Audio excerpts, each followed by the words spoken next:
Pandora's box is about to open wide. Give you my stories. Rewinding, rebuilding, running, and the spin that is always resuming. Oh, check that out. Oh, man. Soulful. Fire on the Roof by Messer.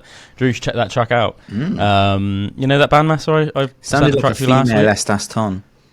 Yeah, I mean, that's what, but she's Italian.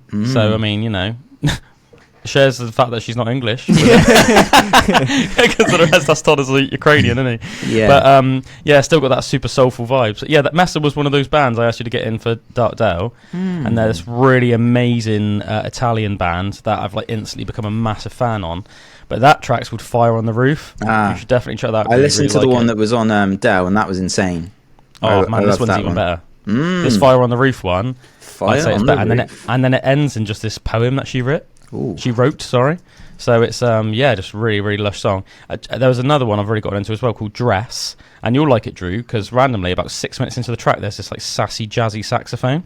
It goes full on Kenny G, out of nowhere, and then ends in this freaking slick, soulful guitar solo. Oh, mate, it's insane. It's amazing. Are these Italian, did you say, this band? Italian. Yeah. Italian. It's about the Italians. I spoke to Chris Redjan the other day, and he said, like, out of all of the production, like, and all of the sounds of the bands that he like is like most blown away with, like, overwhelmingly Italian is the one that he's the most like, wow, this is like impressed by. Yeah, with like the production and the sound of it, you know. And I was thinking, I'm going to check out some more Italian bands. So that's funny that's just come up as well. Yeah, I wonder why that is. One can hypothesize. I wonder if it's like, because in like the last 100 years, I think you think of the main sort of like centers of music. I think majority of like chart music has been from like either like America or the UK. Obviously lots of other places as well. But I think historically speaking, I think Italy might have even been considered maybe like almost at the center of music, at least for a long time, because obviously like opera is associated with Italy. A lot of like classical, you know, like Italian sort of like classical or Italian folk music is like very popular and prevalent, and they were really like at the forefront of music, I think, at least for a couple of 100 years, you know. I remember what I said, I've told you guys before, I think, but when I went to Sorrento in 2018 and I went to watch Sorrento Folktales in the theatre, mate, it was just freaking blew my mind. Blew my mind, you know. I mean, Italy itself is just such a classy place, isn't it? So it doesn't like shock me too much that they just keep that class within their music. Yeah, I feel like whatever they do, like, it's funny, isn't it? Because they haven't got like a massive economy or anything, but the stuff that they do the best. Yeah, they do it right. Like, you cannot compare ice cream from anywhere else in the world to gelato from Italy. You just can't. Lemonade. Yeah, or like, you know, you go to Italy and you go to a really good restaurant in Italy and you have like a banging meal, and there's like lots of like, you know, really like nice, you know, like extra virgin olive oil from some little, you know, vineyard somewhere, and the fresh olives, and whether it's like this like really nice like fish meal, or like a nice sort of like steak, or like the pasta or the pizza or anything. It's just like so good, and like you can almost guarantee. Pizza originate from Italy. Yeah. Both of those. I think the earliest known depiction of a pizza was found in the ruins of Pompeii, on one of the sides of the building, and I think off the top of my head it was almost like it was like a place that sold pizzas. They had a pizza oven. Yeah, they found like a pizza oven that was like in the rubble, and there was like a little picture of a pizza on the side of the building, which was like amazing. That's the earliest known depiction of pizza. I remember hearing this this lady talk about on a podcast about like meat, and that she owns one of the like the highest like welfare meat farms in the whole of the USA, and she was talking about just like the quality from birth to like the whole like life cycle of the cow and all that kind of stuff. And she used to be like a vegetarian or something, and she went over and stayed in Italy, in this little village in Italy, and her whole diet basically changed in the time that she spent there, which put her on this journey of like getting like good meat and stuff like that. And she was saying about how the food that they ate in this village, and they would get like one cow like every like 2 weeks or something, and just the way that they would eat the whole cow, and like what would be available in the butchers was basically different cuts depending on the day and all this kind of thing. And it was they did everything like really thoughtfully, and so they used everything and like with the life cycle of it and everything. And it sounded awesome. And I was thinking, I can imagine like smaller villages where they're eating just like really wholesome, fresh and just connected food not with factory, what they're growing in that moment. And it sounded like, I reckon quality wise that's something to like aim for, you know. Yeah, definitely. I think where obviously Italy isn't as industrialized as the UK, you know, like, don't get me wrong, obviously they have a certain amount of industry, and when you say they don't have as big industry, obviously it depends what you're like relating to what, but obviously relevant to, you know, relating it to the UK's size of industry, like they just don't have that same level of industrial factory farming. So it's not that all like, you know, animals in this like metal container sort of all being like, do you know what I mean, almost like going through this almost like this overly robotic like procedure of just like, you know, grow them as fast as possible, slaughter them as fast as possible, get them out to like the supermarkets. You know, it's a bit more like, you know, and when I was last in Italy, when I was in Sicily, you know, like driving around, you know, there are like cows and sheep and everything, like pretty much like everywhere you go, like in the fields. And I found it very interesting as well, because like they're clearly different breeds to the ones that we have. You can tell that visibly. But one thing I also thought was really interesting was like the cow's milk tastes different in Italy. And I don't know if it was just like the novelty, but I thought it tasted nicer. But to be honest, I think that's like an apples and oranges thing. I think it was probably just because of the novelty. But either way, it tastes differently. Yeah, maybe. I don't know if it's that or if it's because it's different breed, or I think another thing. Grass that they would I was going to say, like fermented different. And I was going to say one thing that I think would come into it a lot would be like different climate. So the type of grass or vegetation they'll be eating will be different, and like, you know, whatever, you know, the meat of the animal, whatever the animal you're eating eats. Affects the flavour of that meat, you know. That's why obviously they say, you know, like some hunters get a real taste, a very niche sort of thing, isn't it? But like some hunters get a real taste for like bear meat in blueberry season. Yeah. Because they'll say like, you know, apparently the meat even takes on this like purplish hue, and apparently it tastes very like sweet, and it's almost like and this like pigs sweet. That eat walnuts or something like that. Yeah, you know, that one. Yeah. Yeah. Or if you see like only corn-fed chickens, and their meat goes a bit like yellow, doesn't it? If you get like a purely corn-fed chicken or whatever. I've just started having raw milk as well and cream. We found a place near us that does that because it's not very. You don't find it too often because it obviously goes off a lot quicker and all that kind of thing, and it's less safe than the pasteurized like milk that you would usually get from shops and that. But it's amazing. It's like we tastes just very different, doesn't it? Yeah, like thicker, and the cream especially is like way thicker. But the cream, I'm not as into the cream as much because it tastes very cowy. It's like it's straight from the udder. Yeah, like they just literally milk the cows, and it's not pasteurized. Yeah. No, and send it straight out. But it's really good because, you know, usually if you freeze things like milk or something, it kind of curdles and separates and stuff. Like on this doesn't at all. So we got like 6 big 4-pinters of raw milk. And freeze it because obviously it's going to go off quickly, or you're not going to use it all like that quick. But yeah, you can freeze it and unfreeze it, and it is literally just like normal milk when you unfreeze it. Like it doesn't separate or anything like that. So it's been like super handy being able to do that. But the taste and everything is insane, especially of the milk for me. Yeah. No, I've got raw milk before. There's a place that does it just like as you're entering Porlet, like on the way to my folks' house. Yeah, so me and them just like stopped in there before, like a couple of times, and got it. It's not one of those things that I wouldn't like. I'm not like so like fully on it. Do you know what I mean? That I'd be like would go out of my way to get it all the time. But I think you know, like every now and again, get some. You know. Yeah, we stock up on it. We got to get like 6 bottles and to make sure we got it in the freezer. But yeah, it's nice. I think it's nice to have like in like a cup of tea or a cup of coffee sort of thing. You know. That's, you know, I mean, rather than using it, say, like as a, because I really like drinking milk, just like in general. But I would like keep that more like, let's have like a bottle in the fridge for like our tea and our coffee. What? Because it's like too rich, or so. I because I think the richness adds to the flavour of a coffee or a tea. But I think that obviously if you're going to be drinking like pints of the stuff, you're going to cane it and it's going to be gone very, very quickly. And also, like if I'm say having like milk and a protein shake, it's like I want to have more control over basically, right? So if it's like a really closely around training time, it's not very beneficial for your body to get in fibre or fat around your training, because it takes your body a long time to digest fibre or fat.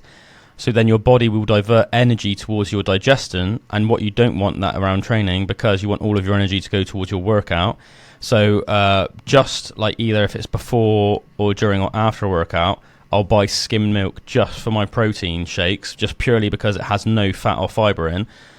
Just purely because then it's easy for my body to digest it. And then say like if I'm going to have one before I go to bed, I'll usually just have like a semi-skimmed milk, you know, just like a little bit of fat and stuff like that, but like nothing too much as well, because I want to get in like a lot of my fats also from things, you know, from like meat and eggs and like extra virgin olive oil and things like that. And like very simply, you know, if you obviously have too much of any nutrient, then you're then taking in more calories, and then it's more likely for you to put on weight.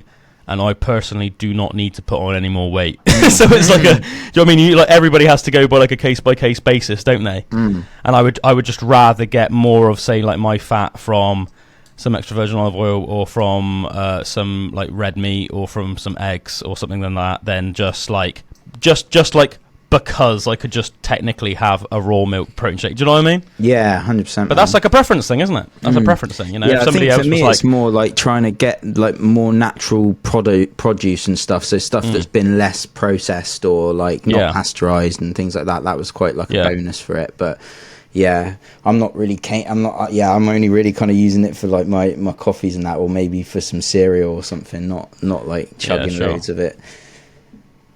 Yeah. There you go. Have you ever had raw milk, Bullwinkle? I have not. I've never tried it straight from the udder.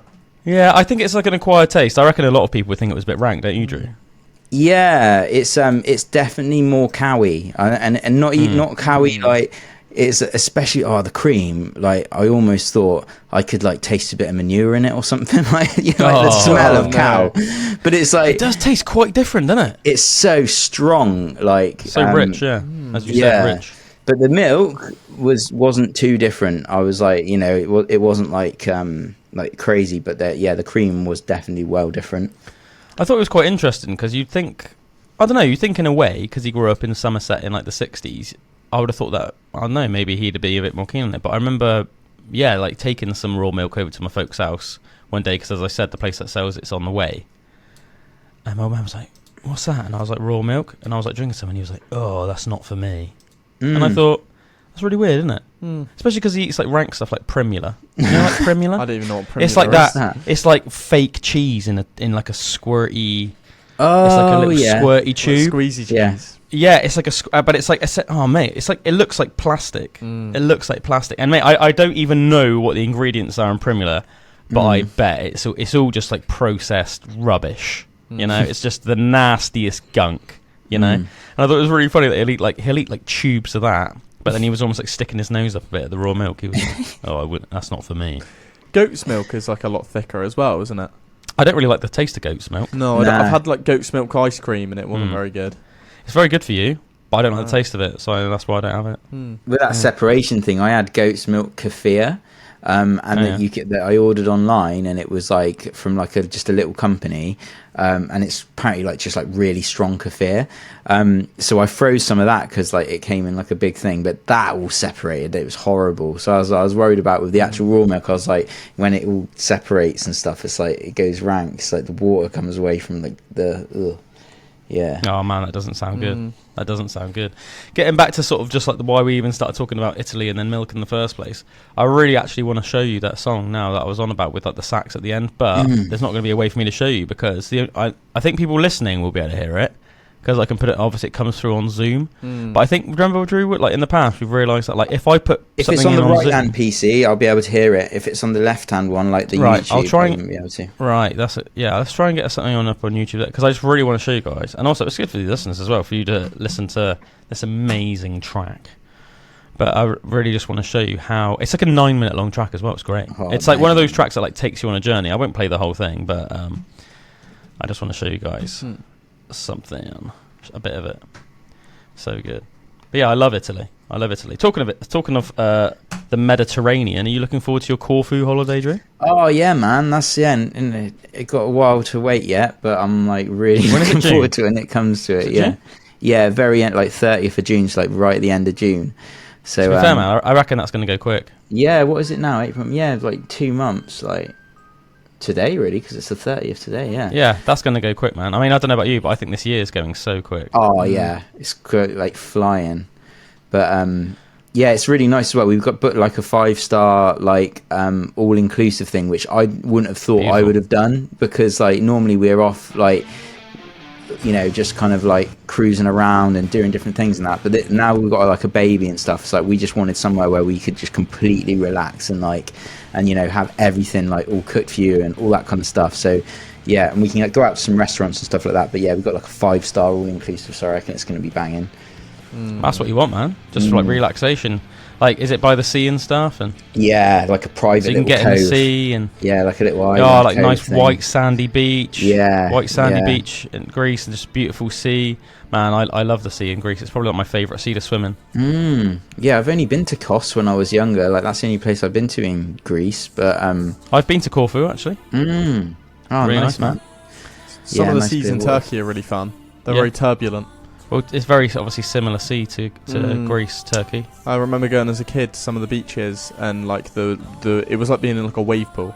Like even at the shallow end, like the waves would come like way above your head. Yeah, when I say obviously a similar sea, I mean it's literally the same sea. Yeah. But yeah, hopefully I don't get taken out with some crazy waves then. Oh man, no, Drew, it's not like that at all. No, it's not like that in Corfu. It's like really chill sea. Nice. I reckon I think from like, because I've only obviously been to like 2 places in Greece, but I think my favourite, I don't know. It's hard to say because before I went to the one in Corfu when I was a lot younger, but I went to Crete when I was 29, and that was like insane. I loved Crete. I loved Crete. Yeah, and it was really nice as well. I quite liked it because I tend to get on well with Americans as well, and a lot of Americans go on holiday in Greece and specifically Crete as well. So I remember I was just making friends with all these cool American guys. Nice. Like there was like 2 couples just turned up. Both of them were from both from Georgia, which is really cool as well. Because just turns out it's always been like one of my sort of like favorite American states. For funny little reasons, really. But you know, just we talked didn't we before about how we just like those southern states, that like southern hospitality, that barbecue culture and friendliness and. It's all about like trucks and southern hospitality and barbecue sold, and like you know that Southern American music I love as well. You know, all those Southern American artists. You know, the ones that you associate with Tennessee and you know Texas and all those places. And then I also made friends with this like Texan family as well. This like big family of Texans, and they were just sound as well. So yeah, it's like that's so cool. And then randomly this accountant from New York who just made friends with me in the sea one day. Yeah.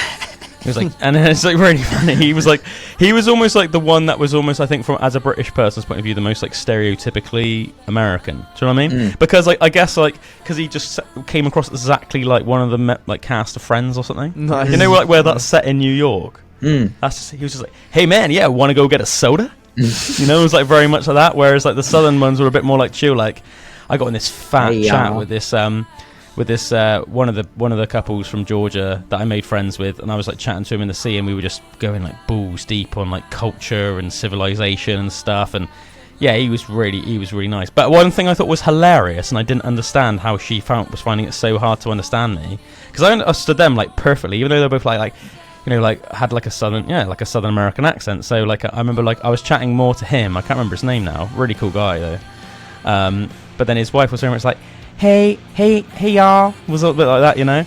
But then I remember the first day I was like chatting to them as I was like getting out of the sea. I was like, oh yeah, so I'll see you later. Like nice speaking to you, or whatever. And she was like, they were like, yeah, what's your name again? And I was like, Calum. And she like looked at me and was confused a minute and went, it's very nice to meet you, Colin. And I remember thinking like, man, like how was it like? Calum. You know what? I could tell from like the look on her face, like she was a bit like, what was that he said? And then she was like, I think he said his name was Colin, so I'm just going to say, very nice to meet you. But I remember thinking, like, how did you get Colin out of Calum? Like, Calum in, like, a Somerset English accent to a Georgian sounds like Colin, apparently. Yeah. If you say it in American, like Calum, it sounds more like Calum. My name's Calum. Yeah, Calum. Colin. Calum. Yeah. I didn't correct her. I was just like, I'm just Colin to them now. It's my English friend Colin. Yeah. And then the other Georgian. Oh dear, what's happened there? Oh, for a second that monitor just went dark. I was a bit like, oh no, what's happened again? What's going on? That's all right. Can you hear the song, Drew? Yeah, in the background, like quite quiet. Cool. Nice. Oh yeah, Drew, check this out. Can you hear that sax? Oh yeah. Listen to this, everybody. So up until this point, it's almost been like this very Sisters of Mercy, even a bit like Echo and the Bunnymen, maybe even like a little bit typo negative-y, but with like these lush female vocals. And then all of a sudden, you get a bit of like Kenny G. Oh, look, I love the like boom, boom, boom, like that, a synth in the background as well, like that heavy synth. Yeah, man, that's so cool. So this is our impromptu review of the track "The Dress" by the Italian band Messa. I love it. I absolutely love it.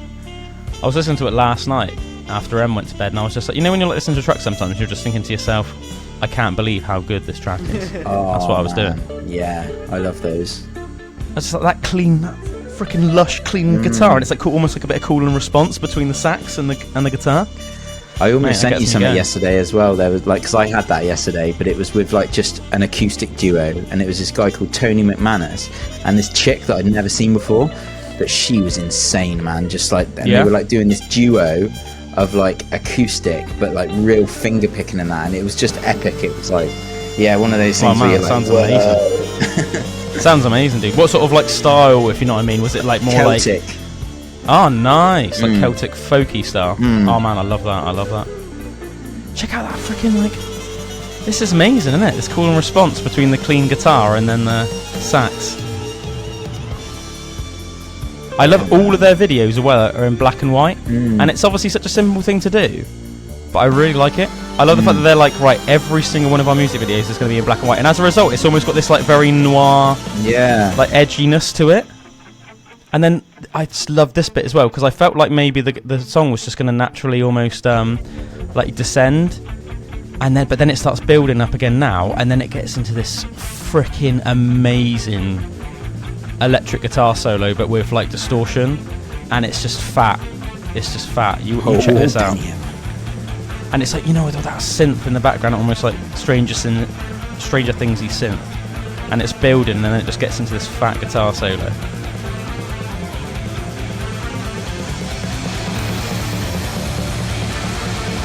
Really high level musicianship, you know, super tight, but then all the musicians are so good.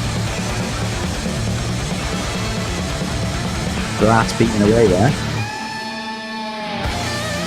Oh, just the way it goes into it. Oh, so soulful.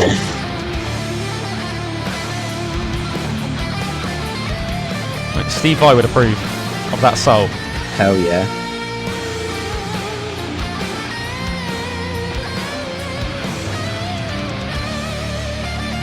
Oh, these are going on my playlist on Spotify. Oh man, it's so beautiful, isn't it? Yeah. And then just like lush vocals as well.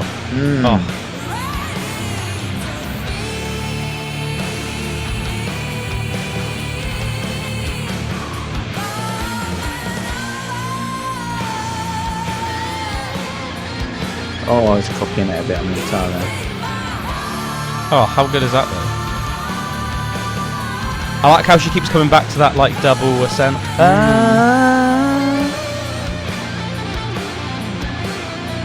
That guitarist is well good. That's awesome. Cool. So much feel, so much soul. So good. Loving that, man. I freaking love that. Yeah, so everybody, if you like that, go check out the band Messa. Tell them we sent you. I'd like to feel your laughter inside my mouth.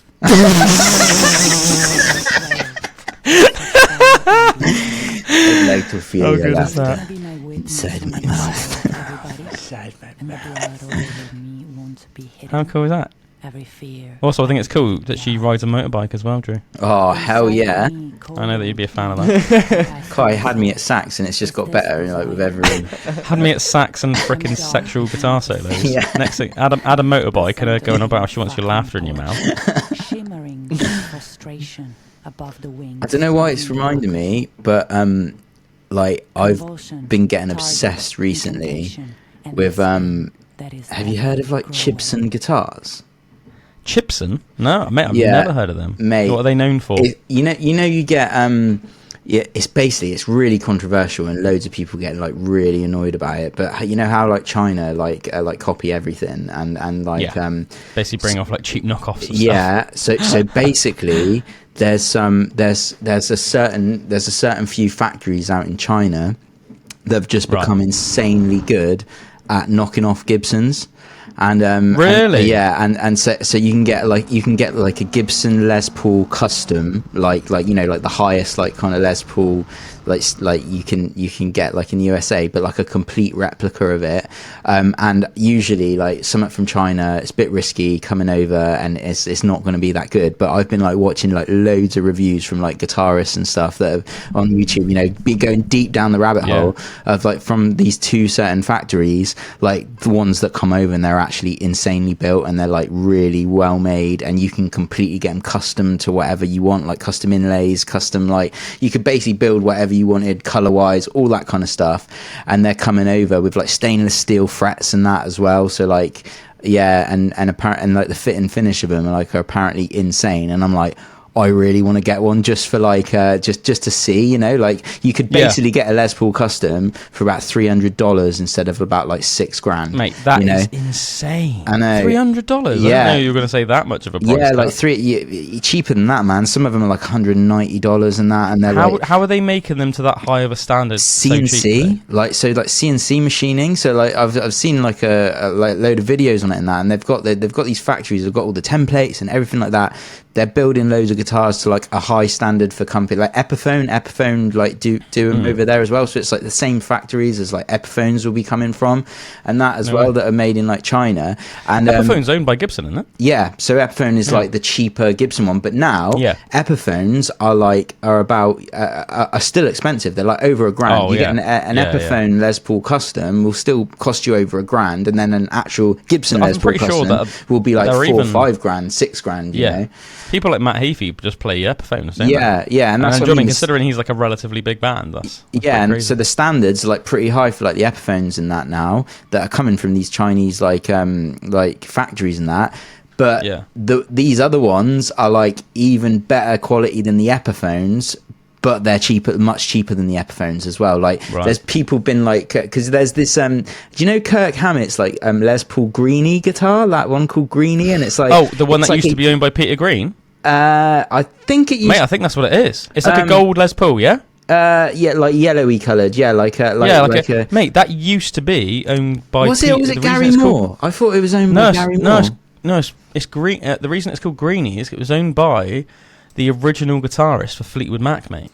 Oh right, I thought it was. I mean, let's fact check that because I don't want to randomly be wrong. I thought it was more the colour was why it was called Greenie, and then it was owned by Gary Moore before. But it might have been owned by Gary Moore. But if it was owned by Gary Moore got it either from Peter Green or because he liked Fleetwood Mac and thought it'd be cool. It's crazy. Like the neck pickup on it is like the poles are shifted on it on that specific guitar, and it gives it like quite a unique sound. I've seen like Kirk Hammett like talking about it and that before and stuff. But so there's like some replicas of that guitar coming out of like these factories, and they're apparently like amazing standard and stuff. And I'm just like, I want to try some. I want to get like an Explorer and like a Les Paul custom over from there, and just see what because what a lot of people are doing. They're getting them, and the fit and finish and the standard are like super high on them, so they're just tweaking them a bit, like putting some different pickups in, some like, because apparently like the hardware and that is like the weak point on them, because they're still made with like quite cheap like tuners and stuff, or like Grover knockoff tuners, tuning pegs. and stuff. But if you like replace the pickups, replace the hardware with like Gibson hardware and Gibson pickups, or like Seymour Duncans or something, you're basically almost doing like a bypass. Yeah, straight to you're getting like insane quality build for like a tenth of the price of what you'd pay for the actual Gibson, and I'm like, I mean, it's worth doing, isn't it? Yeah, I want to try it, but people are like going mad on the internet and stuff and saying, because it's almost like the death of art. Yeah, like, because obviously I guess like there's so much work goes into like making like a Gibson Les Paul custom or whatever. Yeah, I guess people are like, because obviously if Gibson went bust, then it would almost, then these like Chinese companies would have a monopoly over the guitar scene, and it would just be the same problem like a lot of stuff in the world, like just mass produced Chinese stuff, and also gives them a bit of a monopoly over the economy, doesn't it? Yeah, that's it. But for my greedy self at the moment, who can't afford a Gibson Les Paul custom, and I'm thinking like, I could like literally get like a Black Beauty. You can't argue with the logic. You can't argue with the logic, can you? It's like 300 quid, £5,000. Yeah, and I think the issue that most people have is the fact that they're actually putting Gibson on the headstock and that, which is really annoying. Like, I'm not as into that. Like, for me, a good guitar is a good guitar. Like, it doesn't matter what it says on the headstock and stuff. But I think a lot, they're sending them over with like Gibson logos and stuff, and that's obviously that's proper just counterfeit, because there's loads of companies that's allowed at all. No, like, how has that not been shut down? I guess in America, when they do it, they've got like, if they scan the boxes, they don't usually open the boxes, but they scan them with like infrared stuff and that, and they put this thing over the headstock like a silver like sticker, so you can't see that they've put Gibson on it. So a lot of them get through, but a lot of them have been stopped in the past as well at customs, because it's seen as a counterfeit product. If they do look in it and they take the sticker off and it says Gibson on it, they'll stop it. I'm trying to think what company it was, but I did know. I can't remember who it was that was suing who, but I do know that one of the big guitar manufacturers, they tried to sue another big guitar manufacturer because they said that one of the guitars was like too similar in shape, and it ended up going to court. And I know that the defendant ended up winning. It might have been Dean, Like, Dean got sued by like Gibson I think, or like Fender. I think it was Gibson, and then they ended up having, wasn't it? Was it? You don't reckon it was like the Explorer and the ML or something, was it? I don't know.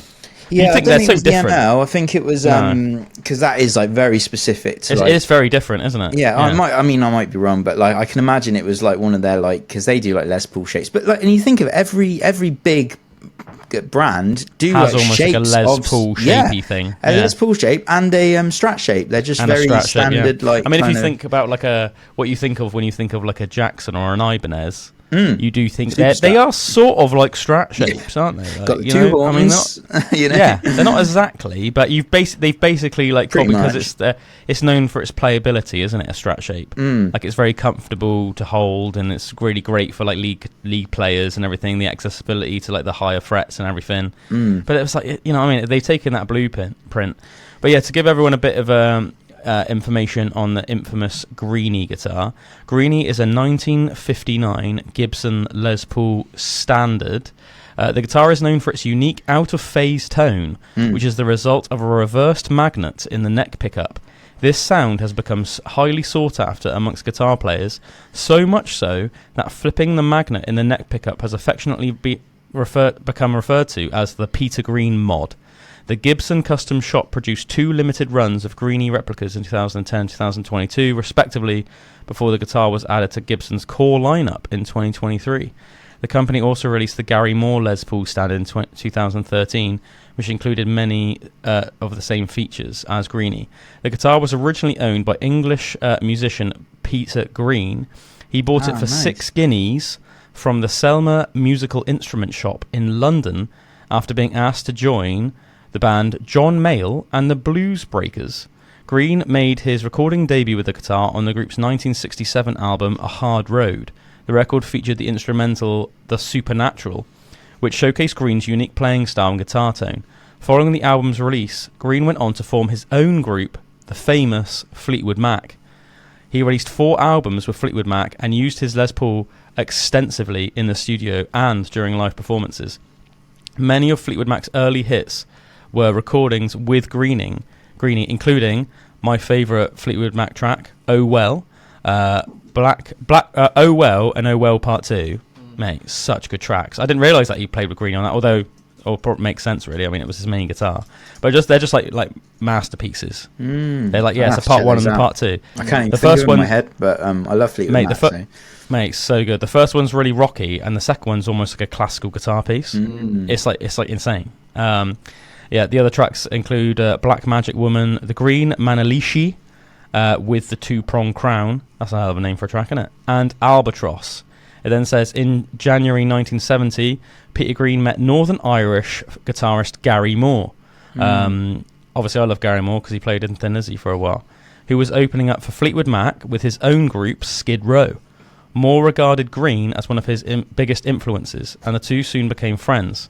After lending Greenie to Moore for a few days, Green asked if he wanted to buy it. Moore was initially hesitant, thinking he couldn't afford it, but Green told him to sell his main guitar and pay him whatever he got for it. Moore then sold his Gibson SG, which was his main guitar at the time, for £160, but Green refused to accept the money. Instead, Green asked the same amount he originally paid for it, which was £120, according to Moore. In the end, Green only took £100 for the guitar. Wow. When Moore told him he could have it back any time, Green replied, "No, I'll never ask for it back, Gary." Oh, that sounds like a really nice story, doesn't it? I knew Gary Moore was involved, but I didn't realise because I know Kirk Hammett got it from Gary Moore apparently. Bought it, because Kirk Hammett now has it, doesn't he? Yeah.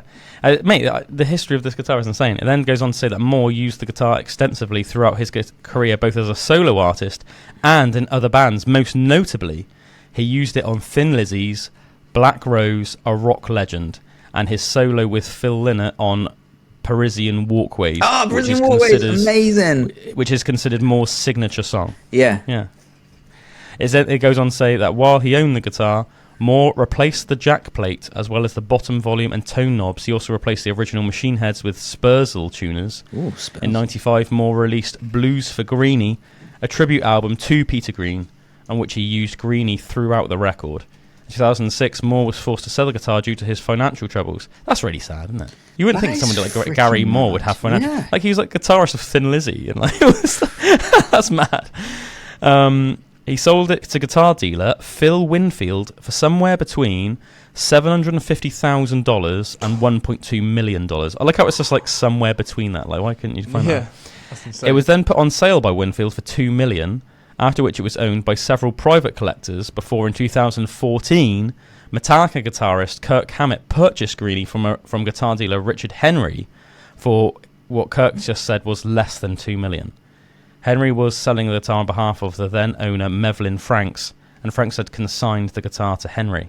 It had previously been offered to Hammett's bandmate James Hetfield for an exorbitant amount, but James Hetfield declined, thinking it was too much money. In 2020, Hammett stated he paid less than $500,000 for the guitar, apparently.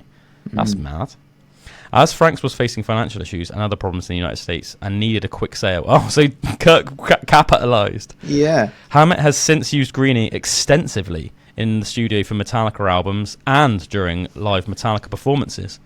In 2020, he performed with the guitar at a Peter Green tribute concert hosted by Mick Fleetwood of Fleetwood Mac at the London Palladium. So that's pretty good. That's basically the whole entire history of the Greenie guitar there, people. What a story though, isn't it? Like, that's really cool. And I've been looking at people that like have got some replicas of that guitar, like from these manufacturers. But one was talking about they got a replica of it, but they were relicking it to make it look like. And I'm not really into relicking. Like I'm like so. So what's relicking, man? Like when making it look old. Yeah, when they just like scuff it up and they do. What's it called? Shabby chic. Yeah, they They're shabby chic in it. They mate. relic the guitars, so they call it like relicking it, and But I'm just not so. I like that coming more naturally over time, just from like. I was going to say that, like, I think like that's a bit silly, isn't it? Because you think like it's going to get worn anyway. Like, I don't know about you, Drew, but like, oh hell yeah, like, all of my guitars are quite relict at the moment. I mean, the one that's the least relict, in very common sense, and it makes sense, is that little like Yamaha classical I've got. But that's because it's the newest guitar I've owned. Yeah, and because it's also very precious to me.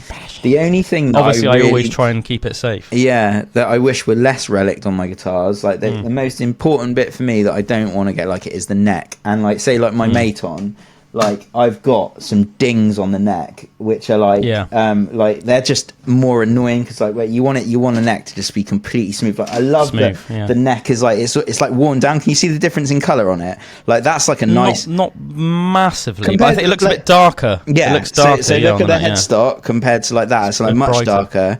But is that where you haven't been washing your hands before you've been playing? No, I mean it's just a different like shape, but it's because it's worn the finish off it because and that's just like I like that, but yeah, the dings are annoying when they're on the neck. But this is in pretty good shape, but you can see little things like there's like a couple of little knocks here. There's like a little knock there. There's a little knock there. A knock here. But nothing like too bad, to be fair. There's a tiny little knock there on the back of my Les Paul, my Gibson Les Paul. There's like just where you're standing up playing belt it. rash. Yeah, there's just loads of little like scratches and indentations from like people's belts and stuff. And obviously, like when I was younger, I remember I let Joe Wynn borrow it for some gigs, and I let you borrow it for some gigs. Yeah, man. So it's seen quite a lot of play, and obviously I got it in I think like 2005. Yeah. So it's getting on. Is that a Les Paul standard? Les Paul standard, yeah. Yeah, so Les Paul standard, yeah. Yeah, man. It's 1,200. Yeah. That's what it cost in 2005. Now they're about $2,500 for a Les Paul standard. It's crazy, isn't it? Like, 'cause even my Maton, I think my Maton was about 1,200 quid in 2007, and now they're about 2,700 or something like to buy. Yeah. So this greenie guitar, like the ones from this Chinese shop I was like looking at, they've done it unrelicked, so like brand new, so like what it would have been like when it came out of the factory. And yeah, it looks awesome. It looks like a really nice, and I want to scratch the itch and get one. I think I'm going to, but then a lot of them have been turning up with like broken necks and stuff because it's coming from China is a long way. It's a long way, and they don't do them in hard cases. They're literally in like stupid, isn't it? Yeah, they're like in like a like cardboard case, but with really deep polystyrene insides, and they're just right in the middle. But of if it's still crushed enough, you can still break it. Yeah. So I think at the end of the day, you can see why. I mean, at the end of the day, like a hard case costs a lot of money. That's why cheap guitars never come with hard cases. You know, because it's not worth it. It's not like the hard case ends up being like more expensive than the guitar.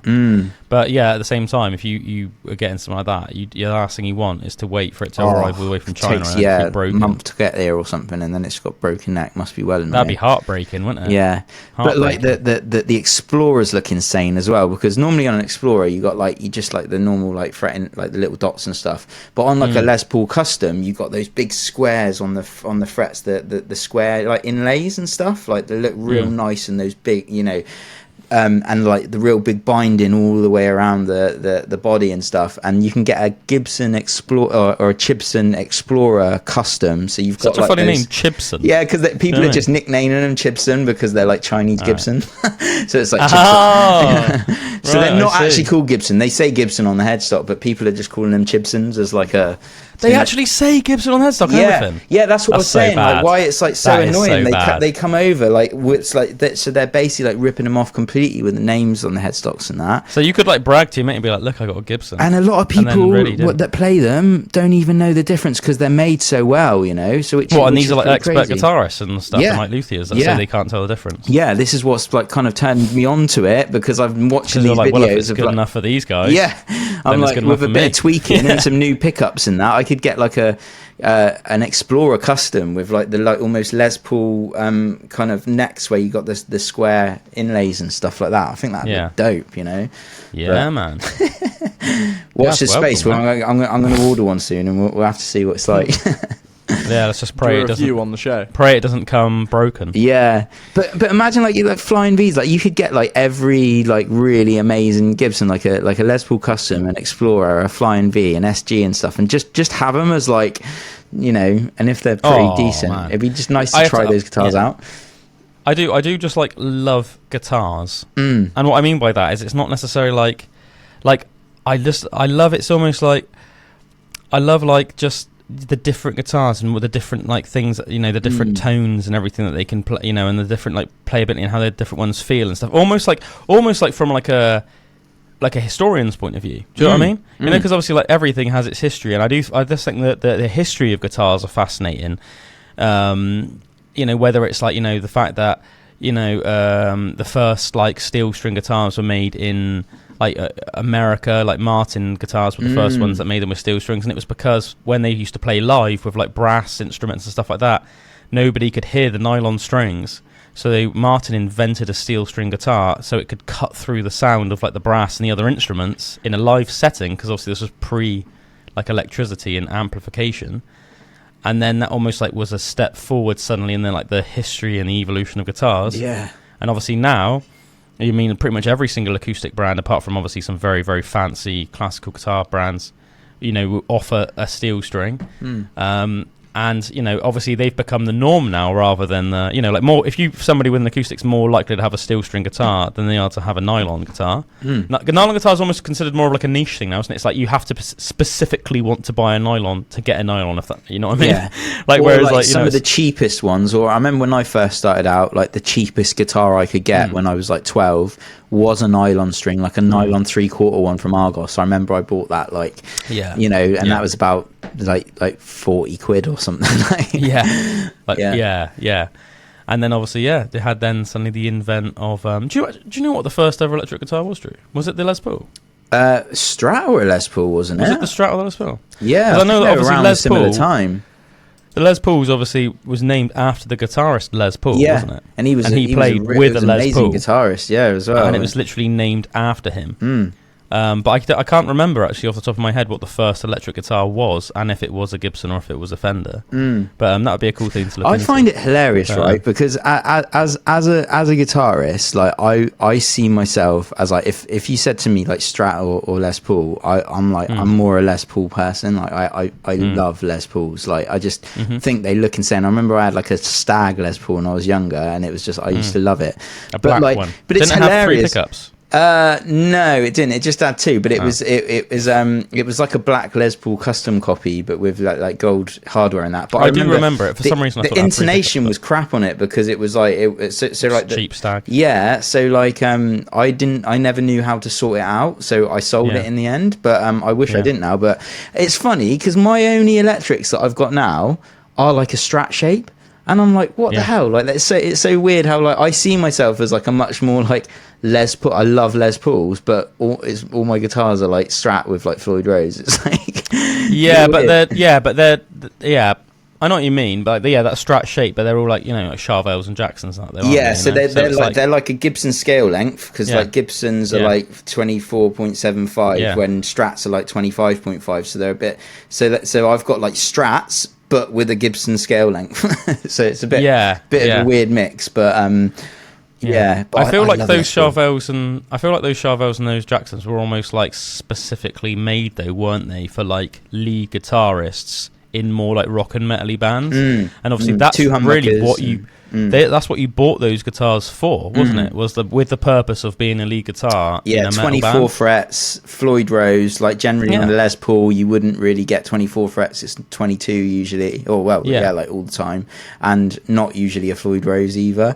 Unless Paul, unless it's like a specialist or a like a custom, like Alex Lifeson's one where he's got a Floyd Rose on it. So I think it was more it was more for practicality of like in the band you needed 24 frets and a Floyd Rose. I mean, like the amount of lead guitarists, like there's so many rock and metal lead guitarists that do have like either like a Jackson or a Charvel or an Ibanez, like, and it is like that sort of super Strat shape as you were saying. You know? Not obviously everyone. Some people like rock like a flying V, or obviously Dimebag was famous for having his Dean MLs and his Washburn MLs, but like I think it's very simple, isn't it? It's just because the playability is so good. If your job is to like rip a fat solo, it's like easier to do that on like a Strat shape than it is on certain other guitars. Yeah, and like a Les Paul, like upper fret access, you're a bit more limited in that, like the way that the heel is, and that it's a bit like you got to kind of like to get right up there. It's a bit, it's not as easy access as some others, but it'd be. I feel like I've gone like a guitar rant this week, but they're just awesome, aren't they? No, that's all right. I mean, it's an impromptu guitar rant, but I mean, I'm sure there are people out there that are interested in guitars, you know, so it's like, you know, it's just it's an impromptu guitar special. You know, let's face it, there's still we still got a while of the show back left yet, so we'll go on to some other topics as well. But you know, there's nothing wrong about going into guitars. Guitars are beautiful things, man. I remember my Uncle Dom was saying to me as well, like, my Uncle Dom loves guitars, but he's not like, obviously he doesn't play them, but he almost like said he loves them almost like the art of them. Oh, like, you know, he was saying how iconic he thinks like a Flying V is. And he was like saying, you know, like if he just like sees one on a wall somewhere, he's just like, mate, that's cool. Yeah. And I think maybe because he was born in 1971 as well, and it's almost like a very 80s thing. I think a Flying V. You know, like you know, a lot of bands in the 80s would have had Flying Vs, and it goes hand in hand with that whole sort of like Reebok trainers, mullets, Flying Vs, like. You know, a lot of things that would have been really big in when my Uncle Dom would have been growing up, like as a teenager. Yeah. You know, like arcade games. You know, and all this different stuff. You can see it all goes hand in hand. But yeah, he loves Flying Vs and stuff. He thinks they're iconic. Yeah, man, I've seen some real nice Flying V copies as well. You know, and it's this custom thing. So when it's like a Les Paul custom, it's like, you know, they're built to a certain standard, and I don't usually see those. You can't get, like, you probably can get an Explorer custom and stuff, but like probably just from the custom shop, they don't seem to like just sell them. I've not seen them loads anyway, but from these Chinese knockoff ones, you can get an Explorer custom or a Flying V custom or a Les Paul custom. So they're all built to that standard of like the Les Paul one, and they just look insane. Like the big squares on the neck and stuff, like for the inlays and the bindings all the way around and that, and it just looks dope. I'd love to get like an Explorer, a Flying V, and a Les Paul. Like just yeah, man. Oh, 100%. So that's so cool. One thing I really like about Les Pauls, I just love the tone of them. I think I do think they're a beautiful shape. They are less practical, I'd say, than like a Strat shape. Like, you know, because it's almost like the body's almost like quite. It's like a thick body, but it's also quite.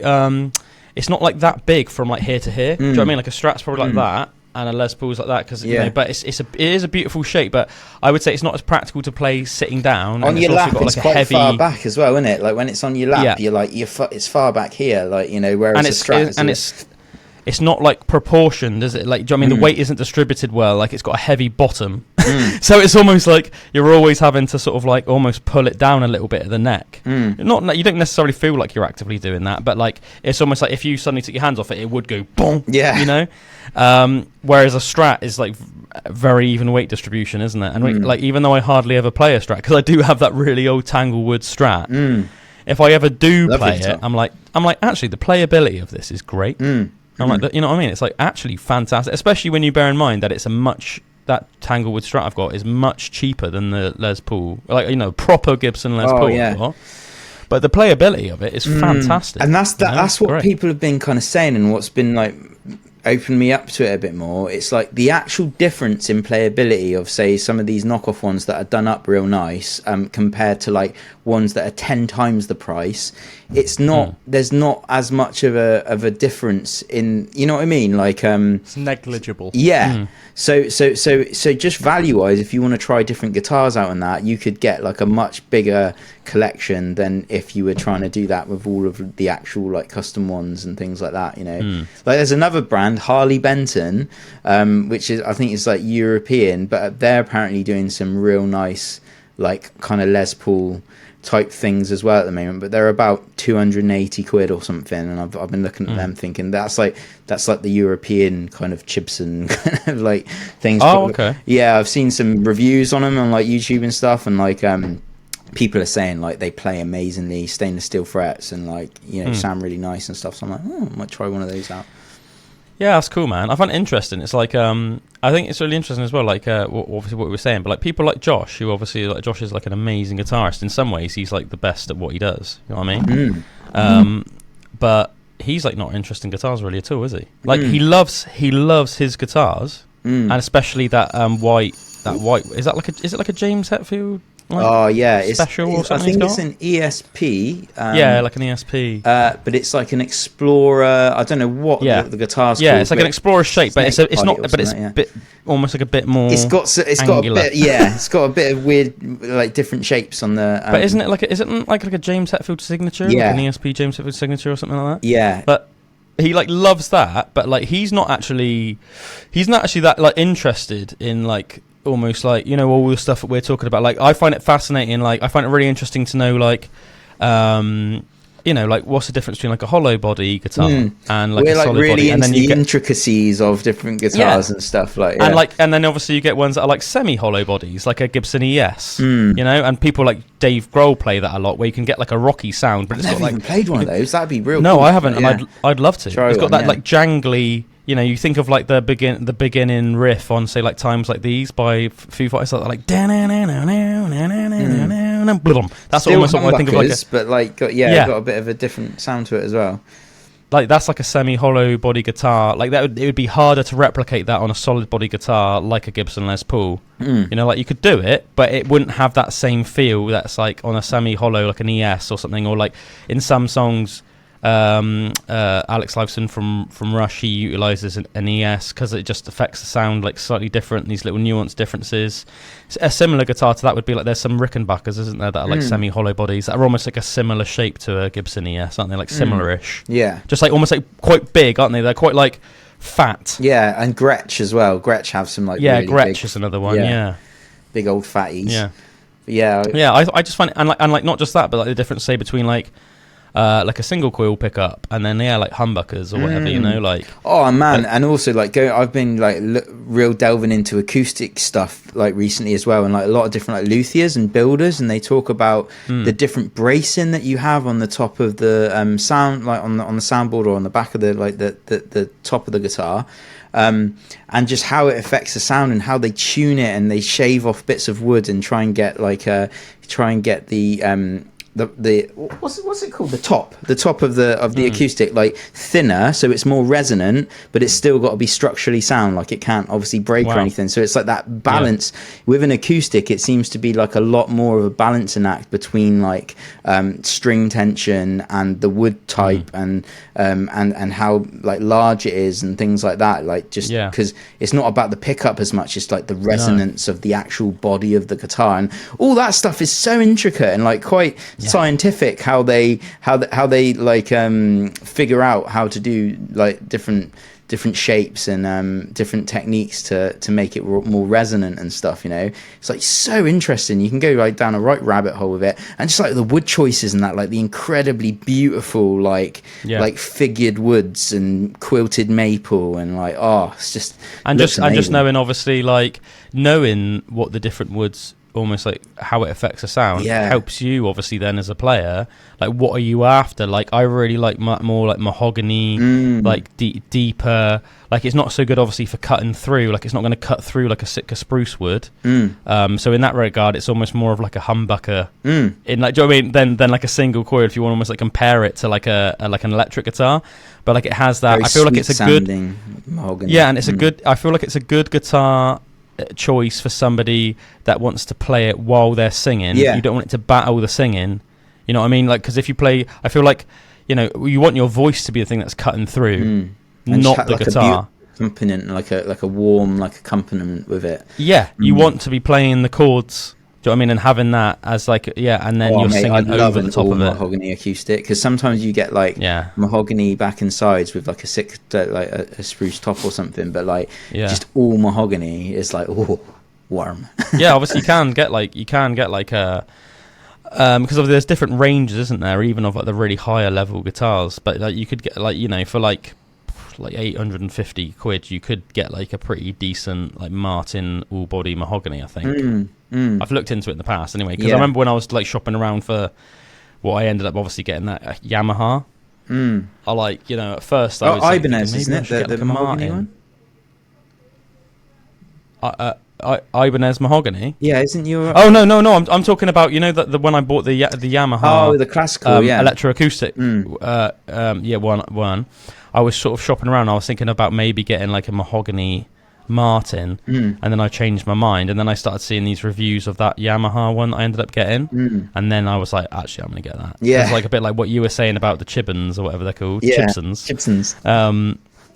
Like I was just watching all these reviews by these like amazing guitarists and people that own guitar shops that obviously like just try out like every single guitar that comes into their shop, and like, you know, whether it's like like Furch or Matons, like Martins, Taylors, like all these amazing ones, and they were like just trying them out, and they were like, do you know what, this might be like the best like value for money, like if you just want like a really good electroacoustic with some cool guitar, reverb sounds in it as well. Yeah, with like a it.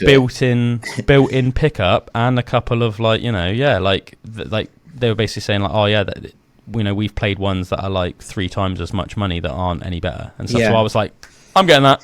And I think that's the thing. It's that thing about like, being able to get something that plays and sounds like something that's like 3 times the price or something like that. Blows my mind a bit, like that you can do that. Yeah, I think, that's why it's good to get like I feel like clued up on everything in life though, because I feel like if you're clued up enough, you can do that with pretty much anything. Like, apply that to cars as well. There are cars that you could buy for like 10 grand that would be easily as good as some cars out there that are 30 grand. Me and my friend were talking about it's just interesting how much like depth and nuancy there is to like every little bit of equipment like that. Like on the weekend we went to the cricket and me and my friend were talking about cricket bats. I haven't played cricket in years, but I can remember all the nuances and like what bat was better for what and what the difference is in like the grains of wood would do. It's mad, isn't it? It's mad, yeah.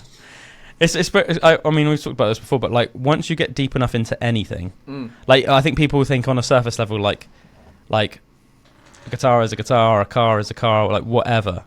Like a bat is a bat, but actually, if you get into anything enough, there's like so many levels to something.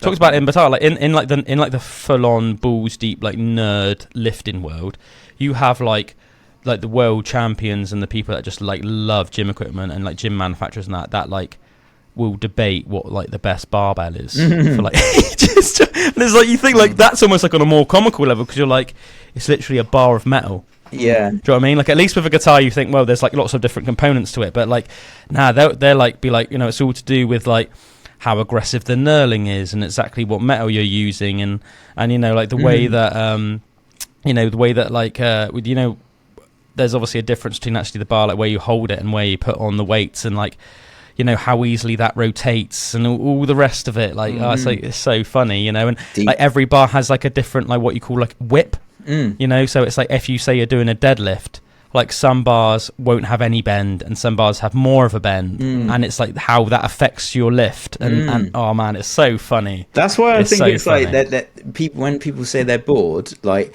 there's no such thing as bored, there's only boring. Because like you can 100%. You can literally anything that you're into, if you've got any kind of interests in anything, you can go so deep with it, and like you're saying, like with anything, and it's like we've got all of this information at our like disposal and stuff, so it's like it's real. I love going down the rabbit hole with stuff, man. It's so cool.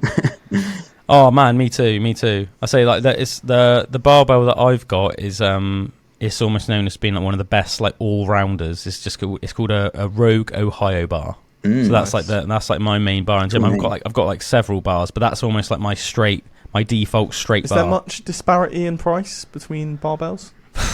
Yeah, like exactly the same as say something like guitars. Yeah, you could get a barbell which would be like an Olympic barbell which would be like 80 quid, and to like a beginner you might think. Yeah, like, you know what I mean? This is and like, yeah, like, don't get me wrong. Like, yeah, of course you could have like an amazing workout with that. You know what I mean? Because at the end of the day, regardless of these things, it like at the end of the day, it's how good the person is using it, and that applies to guitars, that applies to cars, that applies to like weights. Do you know what I mean? Like, you could put, it's like what was it that guy, the Stig, like on Top Gear. Do you know what I mean? Like, you could put the Stig. In like a 1.2 litre, like a Micra or whatever, he's still going to be a better driver than somebody that's a rubbish driver in a Ferrari, and it's like if you put like a Gary Moore, you give him like the cheapest most rubbish electric guitar, he's still going to make that guitar sound $1 million, isn't he? Whereas if you can give like someone that doesn't know how to play a guitar the best guitar in the world, and it's going to sound awful because they don't know how to use it. And it's the same with it's the same with anything, isn't it? So that obviously is also the same thing with like barbells, but yeah, in general, like there's a big difference between like a cheap barbell and a good quality barbell. Like even little things like they won't be balanced. They won't be well balanced. So like a high quality barbell like mine, it will pay, like if in the middle you could go like that with your finger, and it would be like perfectly balanced. Do you know what I mean? Nice. Whereas like the cheaper ones aren't, and sometimes they even come like bent and stuff like that, and it's just like weird, and maybe they won't have like any knurling or things like that.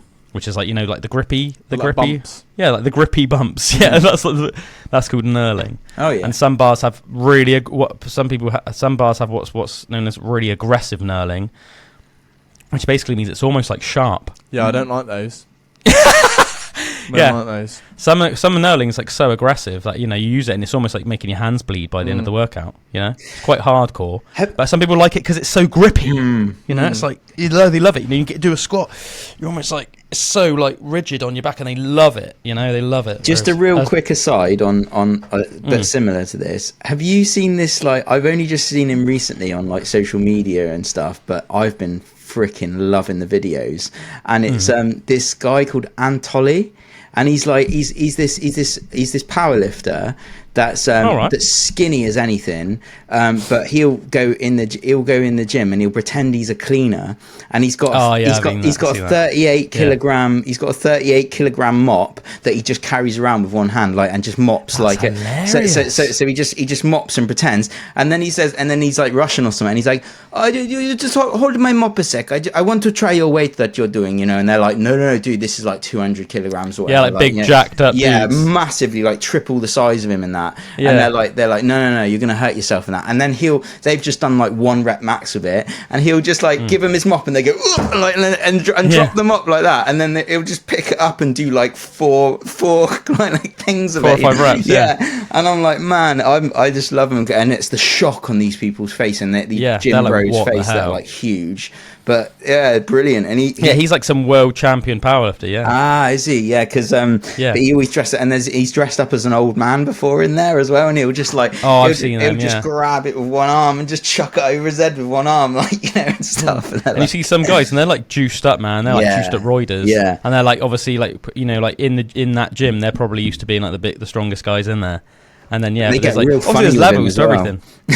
They got funny with it. Yeah, I've seen loads where they get funny with him. Because he'll start like mopping near him and that, and be like, oh, and he'll pick up the weight and pretend and just go and move it, and they're like, what the hell? How has he even picked that up? But he'll just like pick it up casually and then like move it forward and then start mopping. Like as if he's just trying to move it to mop. Yeah.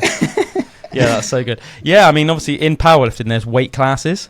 So and obviously very simply, like if you're like a massive guy, then you're not going to be able to make, say, like the lightweight category. So obviously the world champions in, say, the lightweight category, they don't look like big dudes. Like, don't get me wrong, I'm sure they I mean, well, I say I'm sure he looks they ripped when he's got his they'll top still off. look fantastic with their top off, but you see him in like clothes, they're not like big guys. They're like 5'6", 5'7", like probably only weigh like 80 kilos, maybe not even that, whereas like, but they'll still, because they're world champions and they're competing against the very best lifters in that weight category.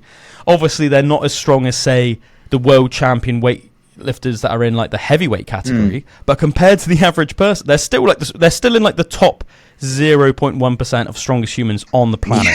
So it's like they're like I mean, I don't know off the top of my head, but I mean, I'll look up quickly what like the world records are currently in, like, say, like the lightweight powerlifting categories, but it's like insane. It's insane. World record. I wonder SBD. what he's in, which one he's in, because it's he's very impressive. Like his body, what his body shape looks like compared to what he's lifting is insane. Like in the gyms and stuff. He's done one where it's a whole rack, and he's just like like a whole rack, like where you can like rack it out, but just like drilled a hole in the bottom, so he's actually pulling the rack off the floor as well and stuff. Man, that's insane. Well, let's obviously this guy would be way stronger than the lady I'm just about to mention, because men are just in general way stronger than women. But so the current lightweight world female champion, she's only 53 kilograms, right? So she's literally half my body weight, right? She's half my body weight. She owns the current world records in SBD, so squat, bench, deadlift.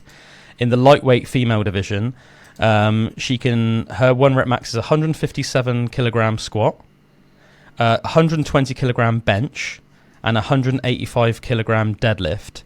And then in powerlifting, they go by what's called totals. So they just add up those numbers in a meet, and then the person with the highest total wins. So her total is 427 kilograms. That was a lady called Elizabeth Craven, and she set those records in 2018. So yeah, that's a 53 kilogram woman. Do you know the name of this dude, Drew? I'll look up his. He's called his numbers. Anatoly. Anatoly Novopismeni. I think so. Right, I think that is him. Let's have a look. Is it? Yeah. Did you say his name was like Anatoly? Oh, his real name is Anatoly. Why?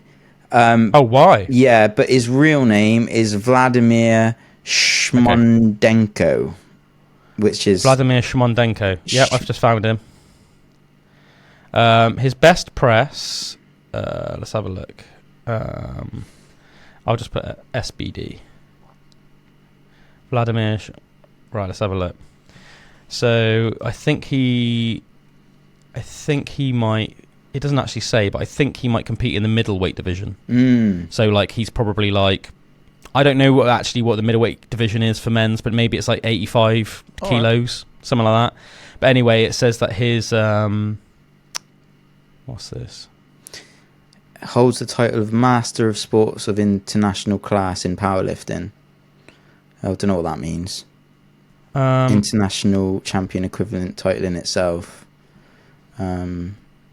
His best is, I think, it says. To be honest, I'm surprised. I thought it would have been a bit more than this. It says his best raw deadlift is 207.5 kilos.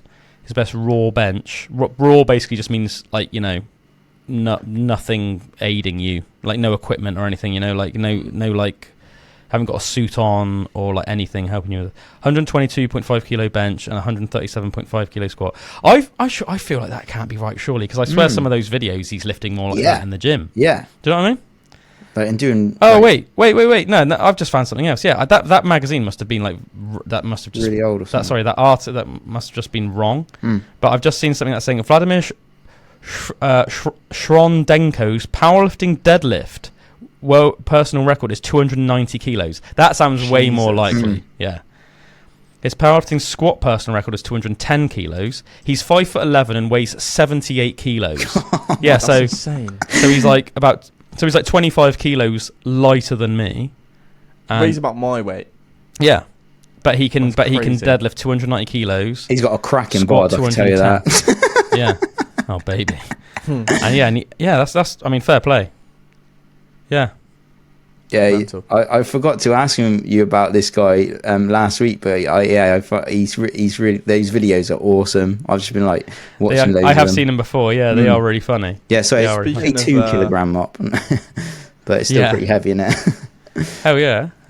Speaking of strong guys, there's a question which has been like going mega viral recently. Yeah, go on. That I was saying to you would be good to talk about on the pod. Do you think, and there's a lot of different questions this can stem from, do you think 100 people could beat a gorilla in a one-on-one, not a one-on-one, 100 versus one, just like fist fight, essentially? Just 100 people versus one gorilla? Yeah, just 100. In a fight to the death? 100 males, just randomly selected. Could they fight and beat, in a fight to the death, a gorilla? On top of that, what would your plan be? Yeah, what would your plan be if you were trying to get them, and what number would you want to be? Oh, well, I feel like in a way that's a bit of like a slightly loaded question, because nobody's going to want to be the first guy, are they? No, but I don't think you want to be number 100. Why? Because I think if you're the last guy, I don't know, I think the gorilla might just like... be dead. Your death might take little bit longer, you know? I think 100 men would beat one gorilla, but I think like half the men would die. I think the gorilla would like rip apart 50 men, and then like, you know, a bit like when you see like ants climbing over a praying mantis, and the praying mantis is like just biting them in half, and then eventually they just swarm him. Yeah, that's it. Because you'd you'd almost crush the gorilla, wouldn't you, if there's 100 people like on top of you, yeah. I feel like we're our strength as like a species, as we are almost like the ants of the larger animals. Do you know what I mean? Like we're nowhere near as big as like a saltwater crocodile or a great white shark or a whale or an elephant, but we're almost like the ants of the larger scale creatures in terms of like, you know, we are the dominant animal on the planet, not because we can beat a bear in a fight one-on-one, but because we use our numbers and our brains to our advantage. In that regard, it's like very similar to ants. Yeah. And as a result, there's not like an animal on the earth that, given just a bit of planning, that humans can't kill. You know, I mean, obviously the very most simplest way would just be, gun. But I think even before that, humans became dominant, like a dominant species, thousands of years before the invention of the gun. It's just we started utilizing. I mean, tools and traps. Think about how insanely powerful a mammoth is. Yet we know for a fact from archaeological remains that hunter-gatherer humans hunted mammoths on a regular basis. You know. I mean, that's all you need to know. I think at the same time, though, I think if you're chucking 100 people in there, when that first guy like sprints in and the gorilla just like takes his head clean off his shoulders, how many of those 100 lose their nerve? You know, how many of those 100 then are essentially useless because they're not, you know, they're just freaking out at that point.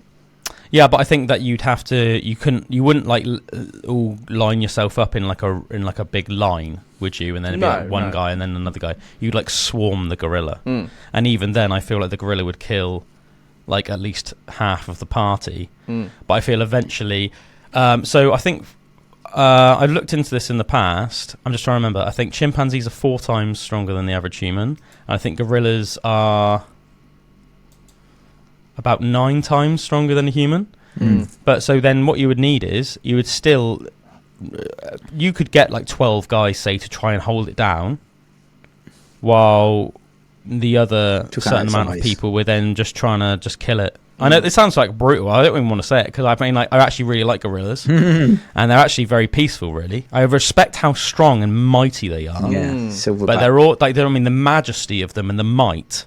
But also, they're actually pretty sound, relatively. They're very funny as well. Yeah, I love when they start spinning around. And like, I think we've ascertained, like in the past, talking about on the pod and stuff like that, and you know, and you can look up for yourself. Like, let's face it, chimps are the dicks of the apes. You know, chimps are the dicks. Gorillas are actually pretty sound, and they're actually much safer to be around than chimps, even though individually they're way more dangerous. But in this theoretical situation, I don't want to get graphic, but yeah, I mean, if a chimp's about 9, let's say even 10 times stronger than the average man, if you had enough men trying to, like, you know, sit on it, pin it down, while the other men were essentially doing everything they could in their power to kill it, I still think the gorilla would kill like a load of those people. But I think 100 on 1 is just too much of a I think it's just too outnumbered. I think it's too outnumbered. 20 Spartans. Yeah. I almost feel like once it got past 20, like I think it depends on the apes' game plan a little bit as well. I don't think you have a game plan, man. I think if the ape's keeping active, if he's like getting busy in there, if he's moving from side to side, and you can't necessarily get a good hold on him. What, he's doing the early shuffle? Yeah, exactly. If he's, you know, bopping in rope a dope. Yeah, then you're in trouble. You know, because he's picking you off at that point. Yeah, I don't know. I don't think he'd have a game plan. No, maybe not. You know, gorillas fight with like aggression, don't they? You know. I think my game plan would be, you know, get his arms and legs.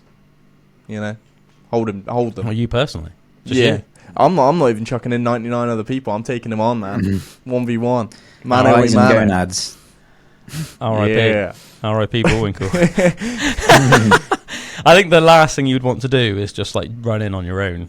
I mean, I know that you were joking. I know you were joking, but like, yeah, that would just be like instant death. Because a gorilla would be strong enough to just like rip your arm out of your socket, and like, whack you over the head with it. You know. I still think if you were like if you were the 100th person, let's say 99 other people have fell before you. But at that point, you just run. I think you've got to try and hit like a running knee on him or something. You know, I think a running knee wouldn't affect him, man. No, but what else are you gonna do? It would be like expecting like my daughter to like knock out like a heavyweight boxer. That's all we're doing. I think that would be like the equivalent. But I think that's I think it's a good way to go. You know, I think that's the just a blaze of glory. Yeah, you try like flying knee. You lock eyes with them. You try and do like a Jorge Masvidal. Exactly, man. That's what I'm picturing. You just like, you know, that UFC fight where Jorge Masvidal like flying kneed Ben Askren, just try and do that, but on the gorilla. Imagine that gorilla. That's what I'd be going for. Just goes like stiff, and you I'd be the last hope of humanity. Yeah. You're like, yeah, it's like War of the Worlds, man. Yeah. No, Nathaniel. Yeah, man.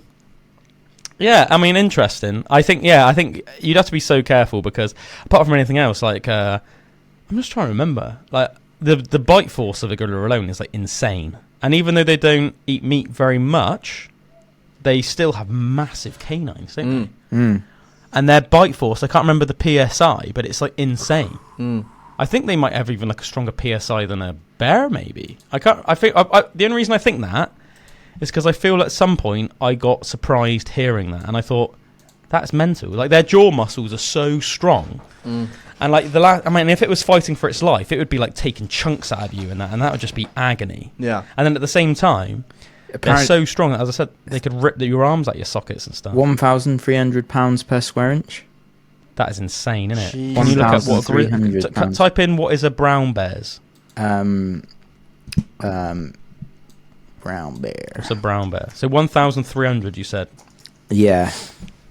Pounds of force per square inch. 1,160. There you go. 1,100 Yeah. kg. So they've got 200 more than a bear. Yeah. Than a brown That's bear. insane, isn't it?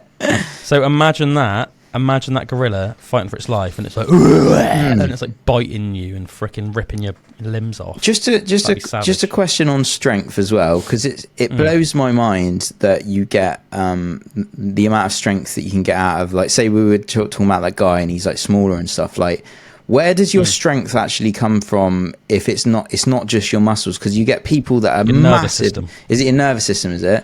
Because like you get these massive powerlifters or like bodybuilders and things like that. And like, I've seen like an arm wrestling competition with this guy he was a climber against like this bodybuilder, and the bodybuilder was like 4 times the size of him, like raging muscles and that.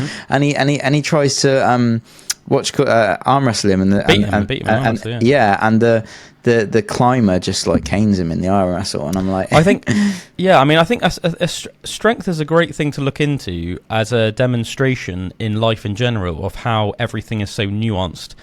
But I mean, yeah, as you rightly said, Drew, I think a child would think, or even a lot of adults, they might wrongly assume that whoever is, say, on paper, the strongest man in the world, and what I mean by that is obviously there are literally strongman competitions, and the highest level of strongman competition is literally the world's strongest man. So you would almost think on paper, whoever is the current world's strongest man champion, it would win in an arm wrestle. But obviously there are arm wrestling world championships, and all of those guys would cane all the top strongmen in an arm wrestle, even though the strongmen could obviously bench, squat, deadlift more than them and do like mental stuff. You know, some of the things that strongmen do are like insane. Like, do you know what I mean? Because it's not just static lifts, is it? It's all these like crazy events and that. But one of my favourite arm wrestlers, and I actually really like watching arm wrestling, is called Devon Larratt, and he's a Canadian guy, and he's one of the best arm wrestlers in the world. And he trains quite regularly with Brian Shaw, who's considered one of the best strongmen of all time. A lot of people think he is the best strongman of all time. But and Brian Shaw is like dabbling in the world of arm wrestling, and Devon's basically training him. But I mean, you watch, and Devon still canes Brian, like, because Devon, you know, they work out together, and obviously Brian, as I said, Brian can outlift Devon. I think Devon Larratt's even gone on record to say that he doesn't even weight train anymore. Like he used to when he was younger. Yeah. But you see his forearms. Yeah, like, don't get me wrong, he's like a tall he's a tall guy. He's like 6'4", 6'5" or something. So don't get me wrong, he's really tall, but he's not like, he hasn't got that Brock Lesnar physique. Nah. He's like lean, but he's got like mental forearms. But man, he canes. I love watching his arm wrestling matches because he is like, it's like, you know, when you're just watching anything and you're like witnessing a masterclass. Yeah. It's great, man. He'll like looking at the people in the eye, and some of the guys get really aggressive with him. And one of the things I like about Devon, he never gets aggressive. Like, but he's like, he knows when he's got somebody, and he'll start going like, huh? And he's almost like letting them tire themselves out. He like holds them for a while. He lets them tire themselves out, and then he's like, boom! Yeah. Oh, I love it. I love it. That's awesome. I'm going to check some of that out. I've never seen him before. Yeah, I mean, I could try and bring up some clips, like on for people that are listening on the radio. Obviously, like you can listen in on YouTube and Spotify, and then you can actually watch the show as well as just listen to it. So if you want, I'll try and get some like Devon Larratt. Could you get it on this one, man? So we could pull it up. Oh, yeah, that's a good point. Yeah, so people can actually see it. Yeah. Drew's gonna have to like not see it then, because Drew won't be able to. You won't be able to see it if it's on this one, will you, Drew? On the left one, I'll be able to see it. Right, but not hear it. Oh, that's all right then. Yeah, I'll get up on the left one.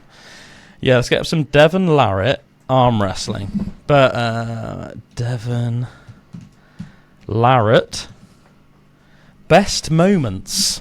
I think also what's quite cool about Devon Larratt is I'm pretty sure he used to be in like the Canadian Special Forces or something like that, which is just badass, isn't it? But you look at him, he's like quite lean, relatively speaking. Do you know what I mean? Like, don't get me wrong, he's in great shape and his forearms are massive, and he's a tall guy. But like, he doesn't look like a World's Strongest Man competitor, you know? But his arm wrestling is just insane. But yeah, as I said, Brian Shaw, who's a 4 times World's Strongest Man, he's training at the moment with Devon, and Devon's training him. Is that him there? I don't want all this like slow. Yeah, that's Devon. I don't want to watch all this slow motion stuff. I want to watch like. Do you know what I mean? Because it's a bit like you don't really get the same. There you go, Devon. Like these guys, like he tends to like tire them out, because like in everything, everyone has a different style, and he tends to hold for quite a long time, and he lets people tire themselves out, and he's like a master of the hold. Yeah. And he lets them like almost exhaust themselves, and then when he knows that he knows he's had them, and they're knackered by this point, because whenever you're exerting maximum force, as anybody that's trained in the gym with weights will know, you can't train with maximum force for a long amount of time. Do you know what I mean? You can either have that marathon style fitness, or you can have a sprinter style fitness. You can't have you both. That's literally having your cake and eat it. So when these guys, they're obviously exerting maximum force to get Devon down. Once they haven't been able to do that for about 5 to 10 seconds, they are knackered, and like 80% of their strength is gone, and at that point Devon just has them. Look at that. Cool. That was an intense one, that was. Yeah, I'm such a big fan of him. He's so cool. He's such a nice guy as well, you know. They do the old body move, don't they? Where they like take their whole body over and stuff. That's a bit weird. But it is very refed, though. You see, there's a ref here, this guy, and if there is any, like, you have to obviously abide by the same rules. So your elbow can't leave the pad, and you're allowed to hold. There's, as you can see, there's like that pole that they were holding. So you're allowed to pull on that to help, but you're not allowed any shenanigans. If the referee sees anything, then And as you can see here, the training for arm wrestling is a bit different than like traditional weight training. So they'll grab like the heaviest weight they can, and then they'll do like slow, what are called like negatives, or if you want to get fancy, eccentrics, and that's basically like the lowering of the weight, because then it's like forearm looks mental, by the way. Yeah, it does, doesn't it? It looks like he's simulating backwards. Then. Like, do you know what I mean? Like he's got his arm on the thing, but it looks like he's using his whole back and everything to like pull backwards. Oh yeah. Oh, dude, it's a full body movement. Yeah. A lot of people might just think it's just an arm movement. No, it's a full body movement. You're actually using a lot of chest and everything as well. Because if you think about it, it's almost a little bit, in some ways, almost like a pec fly. Yeah. You're using your pec on your arm side. Yeah. You know, but you're using your biceps and your forearms and your back on your the arm that isn't arm wrestling. You're using that one loads. Cool. I say, don't get me wrong, he has lost a couple of matches in his career, but he's my favourite arm wrestler. I just think he's so cool. He's pretty good, and that one as well, whoever he's up against. Oh yeah, he's very good. He's very good. Yeah, it's a cool sport. It's a cool sport. I always think as well, it's really nice. His wife always comes to his matches, and she's like his biggest fan, and I just think there's something really nice about that, you know? One thing I think is quite cool about arm wrestlers as well, you get a lot of dudes that are like very random dudes. Like some of them are like ex-military guys, but you get some of them, they're just like surfer dudes. Yeah. But they're like, it's quite like a random, weird niche sport. And they just, look at his hand now, he's screwed. He can't win like that. You see that guy? You see how Devon's got that guy's hand? Yeah. Yeah. Yeah, some of the guys are like, they're all from different walks of life and that, and it's mental. Arm wars. Yeah, man, I love watching arm wrestling. It's great. Yeah, he's got a lot of bulk to go with it, that one. Yeah, if anybody wants to check out some excellent arm wrestling, check out Devon Larratt arm wrestling, or just any of the world class wrestling. He's on the that guy almost floor. Had him, to be fair. He's on the floor. Look, he's trying.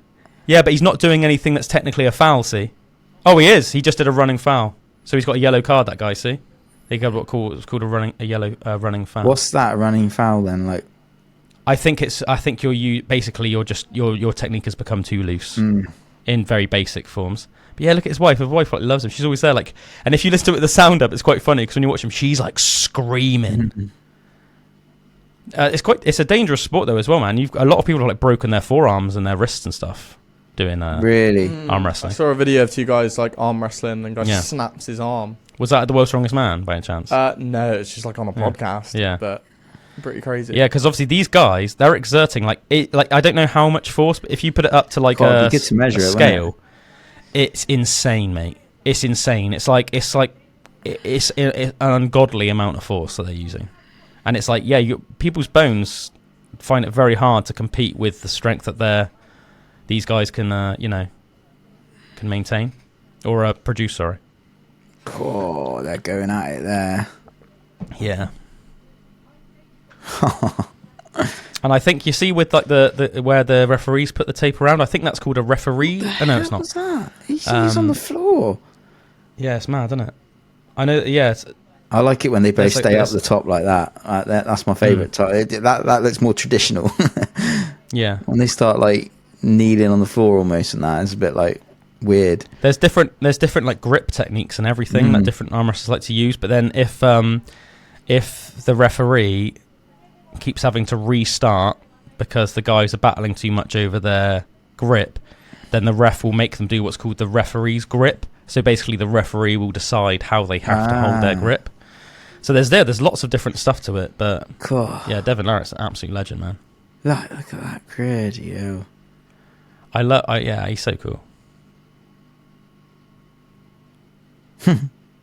Hyped. Is it like a big industry thing? It's quite big, but it's a bit like strongman. It's a niche sport, but it still has a very loyal following. You can still make a career out of it if you're really good at it like that. Oh look, there's Hafthor Bjornsson, who's won the World's Strongest Man several times. So that's the mountain in Game of Thrones. That guy. So he's like way taller than Devon, way taller, way heavier, and like stronger in the gym. But Devon can beat him easily in an arm wrestle. Yeah, very very interesting. I once arm wrestled the Polish lightweight arm wrestling champion. Yeah? How did it go? He beat me. But he did say I gave him a better go than anyone he arm wrestled in Bridgewater. That's pretty good. So I was happy with that. Nice. He said that he was the 80 kilogram Polish arm wrestling champion. Oh, nice. He's a Polish guy called Eric. I haven't seen him in years, but he used to be the chef at the Tudor. Oh yeah. But he was also in the Polish army before he moved to the UK.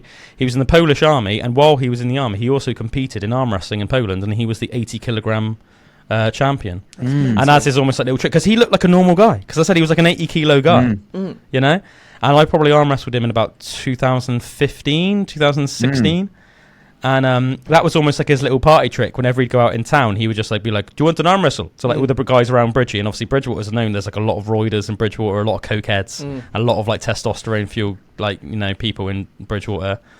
And he would just like demolish everyone at arm wrestling, and that was like his little party trick. My mate fell for that trap once. We went on a night out, and at the start of the night, maybe it was the guy, man. A guy came up to him and was like, "Yeah, I'm like a arm wrestler. That's his thing," and my mate just spent the entire night arm wrestling him, just over and over and over again. He's like, I'll beat you next time. The thing is, that's just not going to happen, though, is it? It's just not going to happen. I mean, to an extent, I appreciate his tenacity, but what he would need to do is go away and then train it. Look at that guy. That guy's trying so hard. That was almost like comical. How much leg up and everything. Oh, that guy almost got Devon. Look at Devon's face. Devon's giving it some, though. He's like, no, you are not going to beat me. Well, that's one thing I really like about Devon as well, because his whole technique is almost like to tire you out before he beats you. Like the amount of like mental strength that requires, because he has to have so much stamina, but it's a great technique. Oh, that was his biggest. This guy there was his biggest ever challenge. So this guy, Levin Seginashvi, that's a big guy. He was like a world champion in his own right, and I think he'd never been beaten until Devon fought him. And a lot of people were like, oh, he's going to destroy Devon. A lot of people were like, oh, Devon's never faced anyone like Levin. And they were like, when they fight, Devon's going to get his ass handed to him, and this is considered Devon's hardest ever arm wrestle. Not just that. Oh, look, he beat Devon in that one. But the thing is, with arm wrestling, they do it like, you see where there's like the dots here, and there's like one red, so that means there's one red against Devon. So they do it like best of 3. Oh, look, broke. Look, that's like broke his arm, or like tore his bicep or something. What? When? Like with that guy? In that, it must have been in that match, yeah. Sugar. But I'm pretty sure that Devon came back and beat him. Pretty sure. Look at this kind of like crazy arm wrestling training they do. Isn't that mental? Because it's all about like grip, like wrist strength as well. So when you do things like this, you're like strengthening your wrist, and even little things like, you know, you've got like a little muscle here in your thumb, like this part of your thumb, like that, they work to build that up, and things like that. So it's like very niche, you know. It's very niche, like little muscles that like most like lifters don't usually work. Cool, it's crazy they would ripped his bicep like that, and he still comes back after. It's mad that your body, like, I would think something like that would make you weaker at that in that part, you know. Yeah, I mean, it depends on the severity of the injury and the individual and everything, doesn't it? You know, but they do. I think with depending on the injury, sometimes once you heal from an injury, your actually body part will be stronger than it was before. But I think it depends, obviously, on the injury and stuff like that, and also how old you are and things. But I don't know if on this video they're doing it in almost like chronological order, like they're doing it like, so he got injured and these were the arm wrestlers he had afterwards, and he was like building back up to that fight with that Levin guy. But I could have sworn he ended up beating Levin, because I remember it was like big news in the arm wrestling world. He looks a bit like Wolverine, doesn't he, Devon, when he's got like his style like that? It's like a bit like Hugh Jackman's Wolverine. Yeah, very cool. But yeah, like, you know, going back to what we were saying, yeah, it's very interesting. Like, you know, the guys that are the world's strongest man aren't necessarily, you know, the ones that are like best at arm wrestling and that. I think there is a lot of technique in arm wrestling as well, you know. It's funny that it's called like a fight, because I suppose it is, but well, I would almost just think it was like an arm wrestling match or something, you know. Yeah, I mean, I guess it is wrestling, and like, you know, wrestling is considered one of the oldest forms of combat sports. But I know what you mean. It's very niche. It's not just like full body wrestling. It is just arm wrestling. But I guess it's still like a one-on-one body versus body thing. Yeah, it's one thing. I mean, I don't think I'm like particularly good at arm wrestling, really, but I do think it's really cool. It's one of the things that like I like the idea of getting better at it, but then to be honest, I don't really ever do anything to get better at it. Yeah. When we were younger, though, we like our friendship group did used to arm wrestle like on a semi-regular basis, and I would always win out of our friendship group. The only person that would really give me a really hard challenge was Jake. Jake Harding. Strong, yeah. He's just was very good arm wrestler, and he's just tenacious. Yeah, you know, he's just like, you know, even though he's a sweet guy, he's just tenacious. You know, he doesn't want to lose, and he's got that little like pit bull mentality. Yeah. Did either of you? Oh, and actually, I know Bullwinkle did. Did you by any chance see Eddie Hall, who's like one of Britain's world's strongest men? Did you see he had an MMA fight with Mariusz Pudzianowski at the weekend? No. Yeah, so Mariusz Pudzianowski is the only 5-time winner of the World's Strongest Man, and Eddie Hall is one of the only other Brits to win the World's Strongest Man. So the only Brits that have ever won the World's Strongest Man are Jeff Capes, Jamie Reeves, Eddie Hall, and obviously not English, but if you're going by Great Britain, going by UK, it's Tom Stoltman as well, because Tom Stoltman's Scottish. But yeah, Eddie Hall and Mariusz Pudzianowski had like a World's Strongest Man versus World's Strongest Man MMA match, and Eddie absolutely battered Mariusz Pudzianowski. Really? It was mental. Yeah, there was this bit where like Eddie like launched Mariusz Pudzianowski across the ring, and it was like, whoa! You know, when you just like see someone like that strong, it was pretty cool. I'm not gonna lie, it's pretty cool. He did dominate him. Yeah, it was pretty cool. I just looked up as well, and apparently Devon hasn't beaten him yet. He had a rematch. He had a rematch in 2024, and he didn't beat him. So he's altogether it's 6-0 to. No, really? Yeah. To Levin. Yeah. Oh, so Levin must be the best arm wrestler then. Yeah, but as you can see, Devon's training Brian at the moment to be like an arm wrestler. Oh so man, he must want to rematch him. Like that'd like kill me if I was so good, and that's the only one I couldn't beat. Oh yeah, that would bug you so much, wouldn't it? Yeah, so this is Brian Shaw's like home gym, and Devon spends like a lot of time nowadays with Brian, just like basically teaching everyone how to be like a world-class arm wrestler. Basically, all the people in like Brian's inner circle.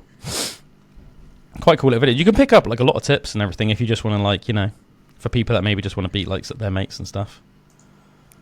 Like little just tips and hints and stuff, like how to, like, you know, use your body and stuff. Didn't you once manage to beat Willie in an arm wrestle, Drew? I can't remember. Like, I could have sworn you told me that in college you beat Willie in an arm wrestle. That sounds awesome. And I remember being like, whoa, because you. My memory is so shocking though. Like, that sounds cool. I really hope that's true. Yeah, I mean, just claim it. Maybe I'm like second guessing it now, but I could have sworn someone told me, or either you told me, as like one of those things that like you just wouldn't expect it because Willie's so much bigger and heavier than you. Yeah. But this was like back in like 2007 or 2008 or something like that. My brain wasn't working back then.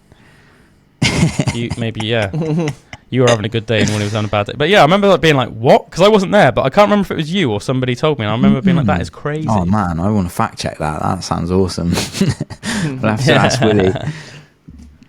Willie will be like, no, I didn't. Yeah. Instant denial. Didn't happen, right? Yeah. Yeah, look at that. Look at Brian Shaw. Brian Shaw's a 4-time world's strongest man. Look how much. Look, he's trying to beat Devon, and look at Devon's face. So it just goes to show, you know, it's like a lot of it's technique and everything, you know. A lot of it is, you know. But look how massive Brian is. Brian's like 6 foot. I can't remember if he's 6'8" or 6'9", but Brian's huge, and he probably outweighs Devon by like 100 pounds or something stupid like that. He's probably like 50 kilos heavier. Yeah, it does blow my mind, that thing, like strength and size, how it always is. But getting back to your original point, Drew, because obviously you asked, so it's the nervous system more which is responsible for strength, but it's nuanced. So obviously, like in terms of physics, mass shifts mass. So the bigger you are, the more potential you have to shift more weight. That said, you can get ridiculously strong even if you're small and light, you know, because it's like you're training your nervous system on how it responds to lifting. And it's little things like motor patterns as well. And that's why when you train, it's important, like depending on what your goal is, you need to lift in a different way. And what I mean is I'm talking about, like, even if you're doing the same movement, you have to go about how you're lifting those reps in a different way. So if I had to say the best jack of all trades default way to lift a weight, and this is what I always advise everyone to do, is to be explosive on the concentric or the positive, but then resist and then be controlled on the eccentric, because then you're training your fast twitch muscle fibers to be explosive, which is what you need to be strong and powerful. But then if you control the eccentric and you're slower, then that's really great for like hypertrophy. So like, you know, more and more like the size thing for people that just want, you know, maybe just like, you know, and being more controlled as well. Like the amount of control that you need to be slower, like when you've got, like, you know, say like you're lowering a weight or something. I can imagine that's good for your strength and that as well. Just having that more control. It's good for strength, but it won't have an impact on power. And it's also important to know the difference between power and strength, because they are different. But yeah, I think, you know, it's really good to like have like a controlled eccentric or like negative, and that's really good for hypertrophy. And it also, I think it teaches good habits. It teaches good habits as well. You don't want to always be like throwing weights around. But then, yeah, the more you get into like a purely power sport, say like Olympic weightlifting, strongman, powerlifting, the less there is a need to control the eccentric or the negative. It's more just about you're like training your body and your nervous system just for like massive outputs of force. You know, just like how powerfully can you shift a weight from A to B, because that's the difference between hitting a lift and not hitting a lift. You know, but it's interesting. I think arm wrestling, it's almost like a bit of both. You see like the way that like arm wrestlers train, because you have to have that bang, that power, but you also will get into situations where it's not so much about power, it's about strength. So as you could see with like Devon, some of the stuff he was doing like massively slow eccentrics, but with like an insanely massive dumbbell, which he'd obviously like almost like put together himself with tape. Yeah, and then he was also doing that thing with like the straps where he was like going like this, and it's like, you know what I mean, because you have to have that mixture of like, you have to have that strength of the hold, but you also have to have the power to put down. Whereas like if you see like how power lifters and weight lifters train, they don't control the eccentric at all. They put a lot of weightlifters, Olympic weightlifters and powerlifters will do body building alongside their weightlifting, powerlifting, and in that training they might do that, but when they're actually training their main lifts, their competition lifts, there is no control on the eccentric. It's all just about getting the lift from A to B, you know. I mean, you'll see that, you know, you just see that. So like I'm just trying to think, like so I'll show you like Chris Pop. I'll show you like how like so like something like how to snatch. How's your snatch? So if you like see like how like, so Chris Pope is one of America's best female weightlifters. So this is almost like a little instructional on how to do a snatch. We'll see how she does it with like a bar. There's no like, it's all just about getting the bar from A to B as efficiently as possible. So it's more about like learning movement patterns and training your nervous system. And then obviously, yeah, your body has to be strong enough to do that, but that will come obviously from just all the training you're doing, you know? So what she's doing right now is obviously showing more like technique. I just want to see her do it. I just want to see you do it, Chris.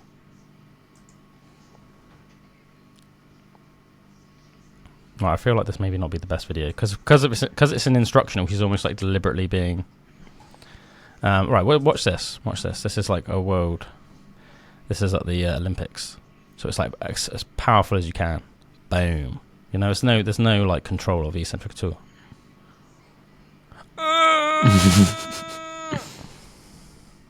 But yeah. Whereas obviously you see bodybuilders, they train in a much more like controlled fashion. Because it's better for hypertrophy, basically. We should have got that video up that we recorded at Thingy's gym. Oh, there's loads Kayla of those. Breeze. Yeah, they do loads of those in there. Wasn't that what they were kind of learning? They were like learning how to do that properly. That kind of they're like doing overhead. snatch and jerks and stuff. Yeah. But yeah, so you know she's like snatching here. So Chris Pope is like snatching here, and then you know she's just in a controlled fashion, just sort of like dropping the weight. But she's dropping it. She's not controlling it down or anything. Bang. Boom. And obviously, like, the thing is that's her. She's literally trying to lift that as fast and as explosively as she possibly can. And obviously, it's a very heavy weight. And even then, she's lifting it fast, like very, really fast. But she's actively trying to lift it as fast as she possibly can. So you know that, say when it goes over your head. Yeah. So she's almost not lifting the weight over her head. It's like she's squatting down. Yeah, when she's squatting down, that's almost getting the weight above her head, and then it's pushing it up with straight arms. So it's like but obviously but it's. I mean, she what she's doing she's generating momentum from her legs and from her pull. So she's pulling the bar up and at the same time pushing her legs into the floor at the start of the lift. She's generating that momentum, and then she's dropping down underneath it, as you say, getting her arms straight. You would obviously have to use a certain amount of tricep and shoulder strength just to like still get your arms straight underneath it. Yeah. And then from that point, it's your leg and your core strength, which is then pushing it up. Whenever you've got your arms overhead, you're going to be using a lot of core. So it's a lot of leg and core strength. It'd be really interesting to see, like, imagine seeing like an X-ray kind of like thing where you're where it lights up the different colors of like the muscles that are being used in the different parts of the movement and stuff. You know, you see that on like some things. It's EFG. like, what's it called? It's called like I was going to say EMG, but that's a pickup. It's because we were talking about guitars earlier on. Isn't it called like is it ECG? I think it's like, you know, basically people do sometimes hook themselves up to like monitors, and you can see that. Some lifters do that sometimes. Yeah, I've seen it on some machines where it'll tell you which. That's cool. Do they not use clips for the weight? What would be the reasoning behind that? Why don't they use clips? I think that. Do you know what? Off the top of my head, I'm not sure. I think it's a lot of it is they're such pros at this level they don't need to. Right. The weight will remain so balanced. Anyway. Now, obviously, when you're going into just like a gym, in most cases, it's safer to have clips on. If you're like this level, like Chris Pope is like, you know, in the top, 0.1% of female lifters, like you just don't, she doesn't need to. The barbell will always be so balanced. And in some exercises, like say like a bench press, it's actually, even for like a novice, it's beneficial not to have clips on, because if you say got pinned by the weight and you had clips on, there's no way of getting the bar off you unless there's somebody around to help. Whereas if you haven't got collars on, you can tip it a little bit to the left, the weights will fall off, tip it a little bit to the right, the weights will fall off, and then you've suddenly just got an empty bar, and then you can be like, whereas think, if you had those collars on, you could be setting yourself up for a hospital visit. Because if you were going for, say, like a PB on bench, and you had those collars on, and like for whatever for you was like a really heavy, weight, then you could pin yourself under the weight, and you'd have no way of getting out, and that's quite scary. That's quite scary. So, but things like a bench press with a bar, I would advise not ever to put clips on, unless it's such a light weight for you that you're not worried. I've just looked up as well, and it says about relying on clips can encourage lifters to muscle through the lift instead of focusing on proper technique required. Yeah, you go. Yeah, that makes sense. So that sounds right. I mean, as well, it does make sense, doesn't it? Yeah. I guess if every time you're putting the bar back up, the weights are all like jaggedy, then you're clearly not balancing it well. It's almost like you know that like you're doing it right, aren't you? If you're not relying on the clips, like because you could be accidentally creating bad habits. If you were say trying to do a snatch and you always had clips, you might not realise it, but you might be being like really right dominant, and as a result, the left plates might fall off, and then as soon as you took them off, you'd realise. But then by that point, you'd have to address like basically an issue that you've caused. Whereas if you train it without the clips, you're training yourself immediately to do it right, aren't you? Yeah. So that's quite cool. Yeah, a lot of random... Mate, we've just randomly talked about guitars and like lifting loads today. But yeah, no, basically, long story short, you can get strong as hell without being big. But that's inspiring. But the strongest people in the world will still be the biggest people overall. But not necessarily the pound for pound strongest people in the world. As you could come across like small people and they'll be really strong, both men and women, like ridiculously strong, pound for pound. I mean, I'll tell you what, to be fair to him nowadays, I said, I never have thought it in school, Nicky C, pound for pound, is strong as hell. Strong as hell, man. No, I haven't trained for him in a long time. I know, because obviously he lives in Hambottom nowadays, Hambridge. But, man, like Nicky C, he can just like crack out like so many dips. I don't know what his like rep PB is in dips, but like it would be like an insane amount, and he can whack out chin-ups easy. Considering how small and how light he is, don't get me wrong, like benching the 30 kilogram dumbbells, relatively speaking, it's not like insane, but for someone as small and as light as him, the fact that he can do that, that's insane. Very, very impressive to me. And then when you add in, as I said, how we can just like effortlessly like do all these freaking dips and all these pull-ups and all the rest of it, like pound for pound, he might be the strongest friend I have. Pound for pound, like not overall. And like but it's much easier. Like think about how big and heavy Willie is. Willie's like openly said he's like 19 stone or something. Do you know what I mean? And as I said, like mass shifts mass. But no doubt, pound for pound, Nicky C is much stronger than Willie. Yeah, I remember you saying that like Nicky C would like do a lot of push-ups and stuff, like every day he would do push-ups, and I think if you do that for a really long time, just that in itself is like training. It's a deeper kind of training to like those muscle groups and that of that consistency and that strength in like a smaller area and stuff. I can imagine like that's really helped with like say like bench press and being able to do something like that heavy being smaller. As I've said in the past, right, being effective with your training is understanding the difference between volume, intensity and frequency, and then knowing how to apply that to your training. Volume is how many sets of an exercise you do per week. Intensity is how hard you push every set, and frequency is how often you train a movement or a body part, right? being successful in training is just knowing how to manipulate that. So in general, the more you work a movement, the better you'll get at it, because your body is very efficient at learning movement patterns. The same way that, like, you know, practicing a really hard guitar solo all the time. The more you practice it, the better you get at it. You know, the more you ride a horse, the better you'll be at riding horses. Yeah, so your body gets good at learning the movement patterns. So that's frequency.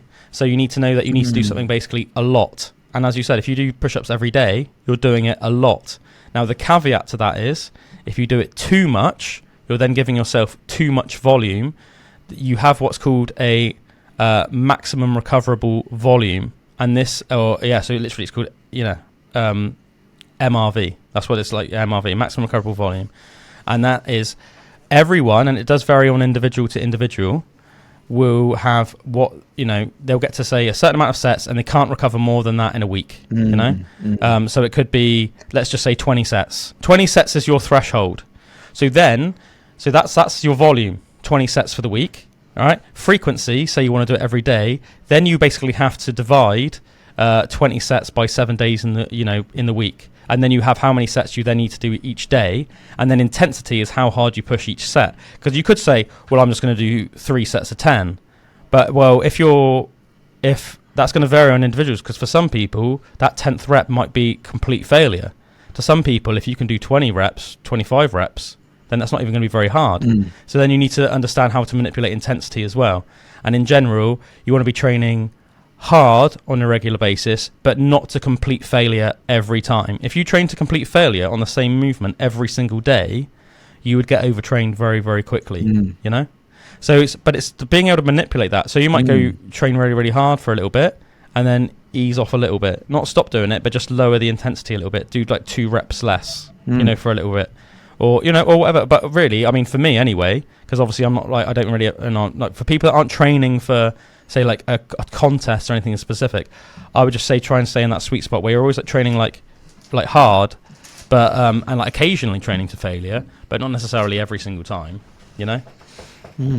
So like for me, I just sort of will do about 4 to 5 sets per muscle group, 3 times a week. And then that's between sort of 12 and 15 sets in general as well. The bigger and stronger you are, the less amount of sets you'll be able to get away with doing per week, just because you'll be able to generate more force, and the more force you can exert, the harder your body will find it to recover.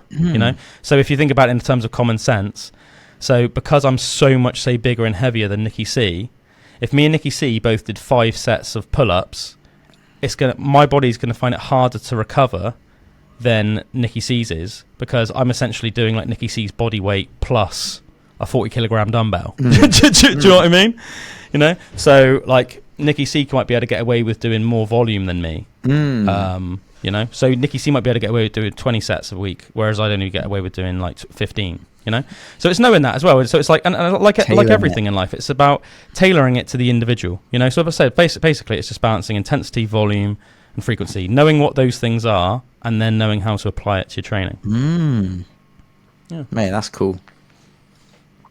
Yeah, sorry by the way, people listening on the radio. I feel like today we've done like a lot of like watching footage and stuff like that. So if you have been listening on the radio, apologies if it's affected the quality of the show at all. But as I said, remember, you can go on YouTube and Spotify and watch us watch our visages in video form, and then you'll be able to watch everything that we've been talking about and all the videos and stuff. But man, today's actually episode has flown by. This is one of those ones that we didn't talk at all about anything that I planned to talk about.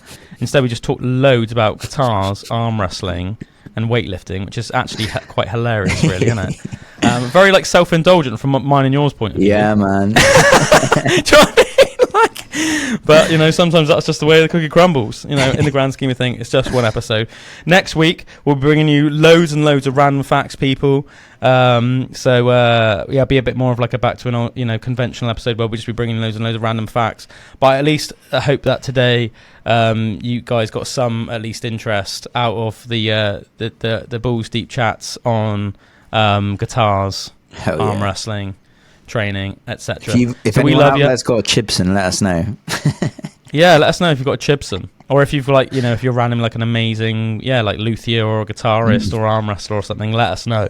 But yeah, go on Instagram, YouTube, Spotify, type in Pandora's Box Podcast. Please give us a like, follow, subscribe, all that good stuff. Leave a comment if you are so inclined, and we shall see you next time. Yeah. Ta-ta for now.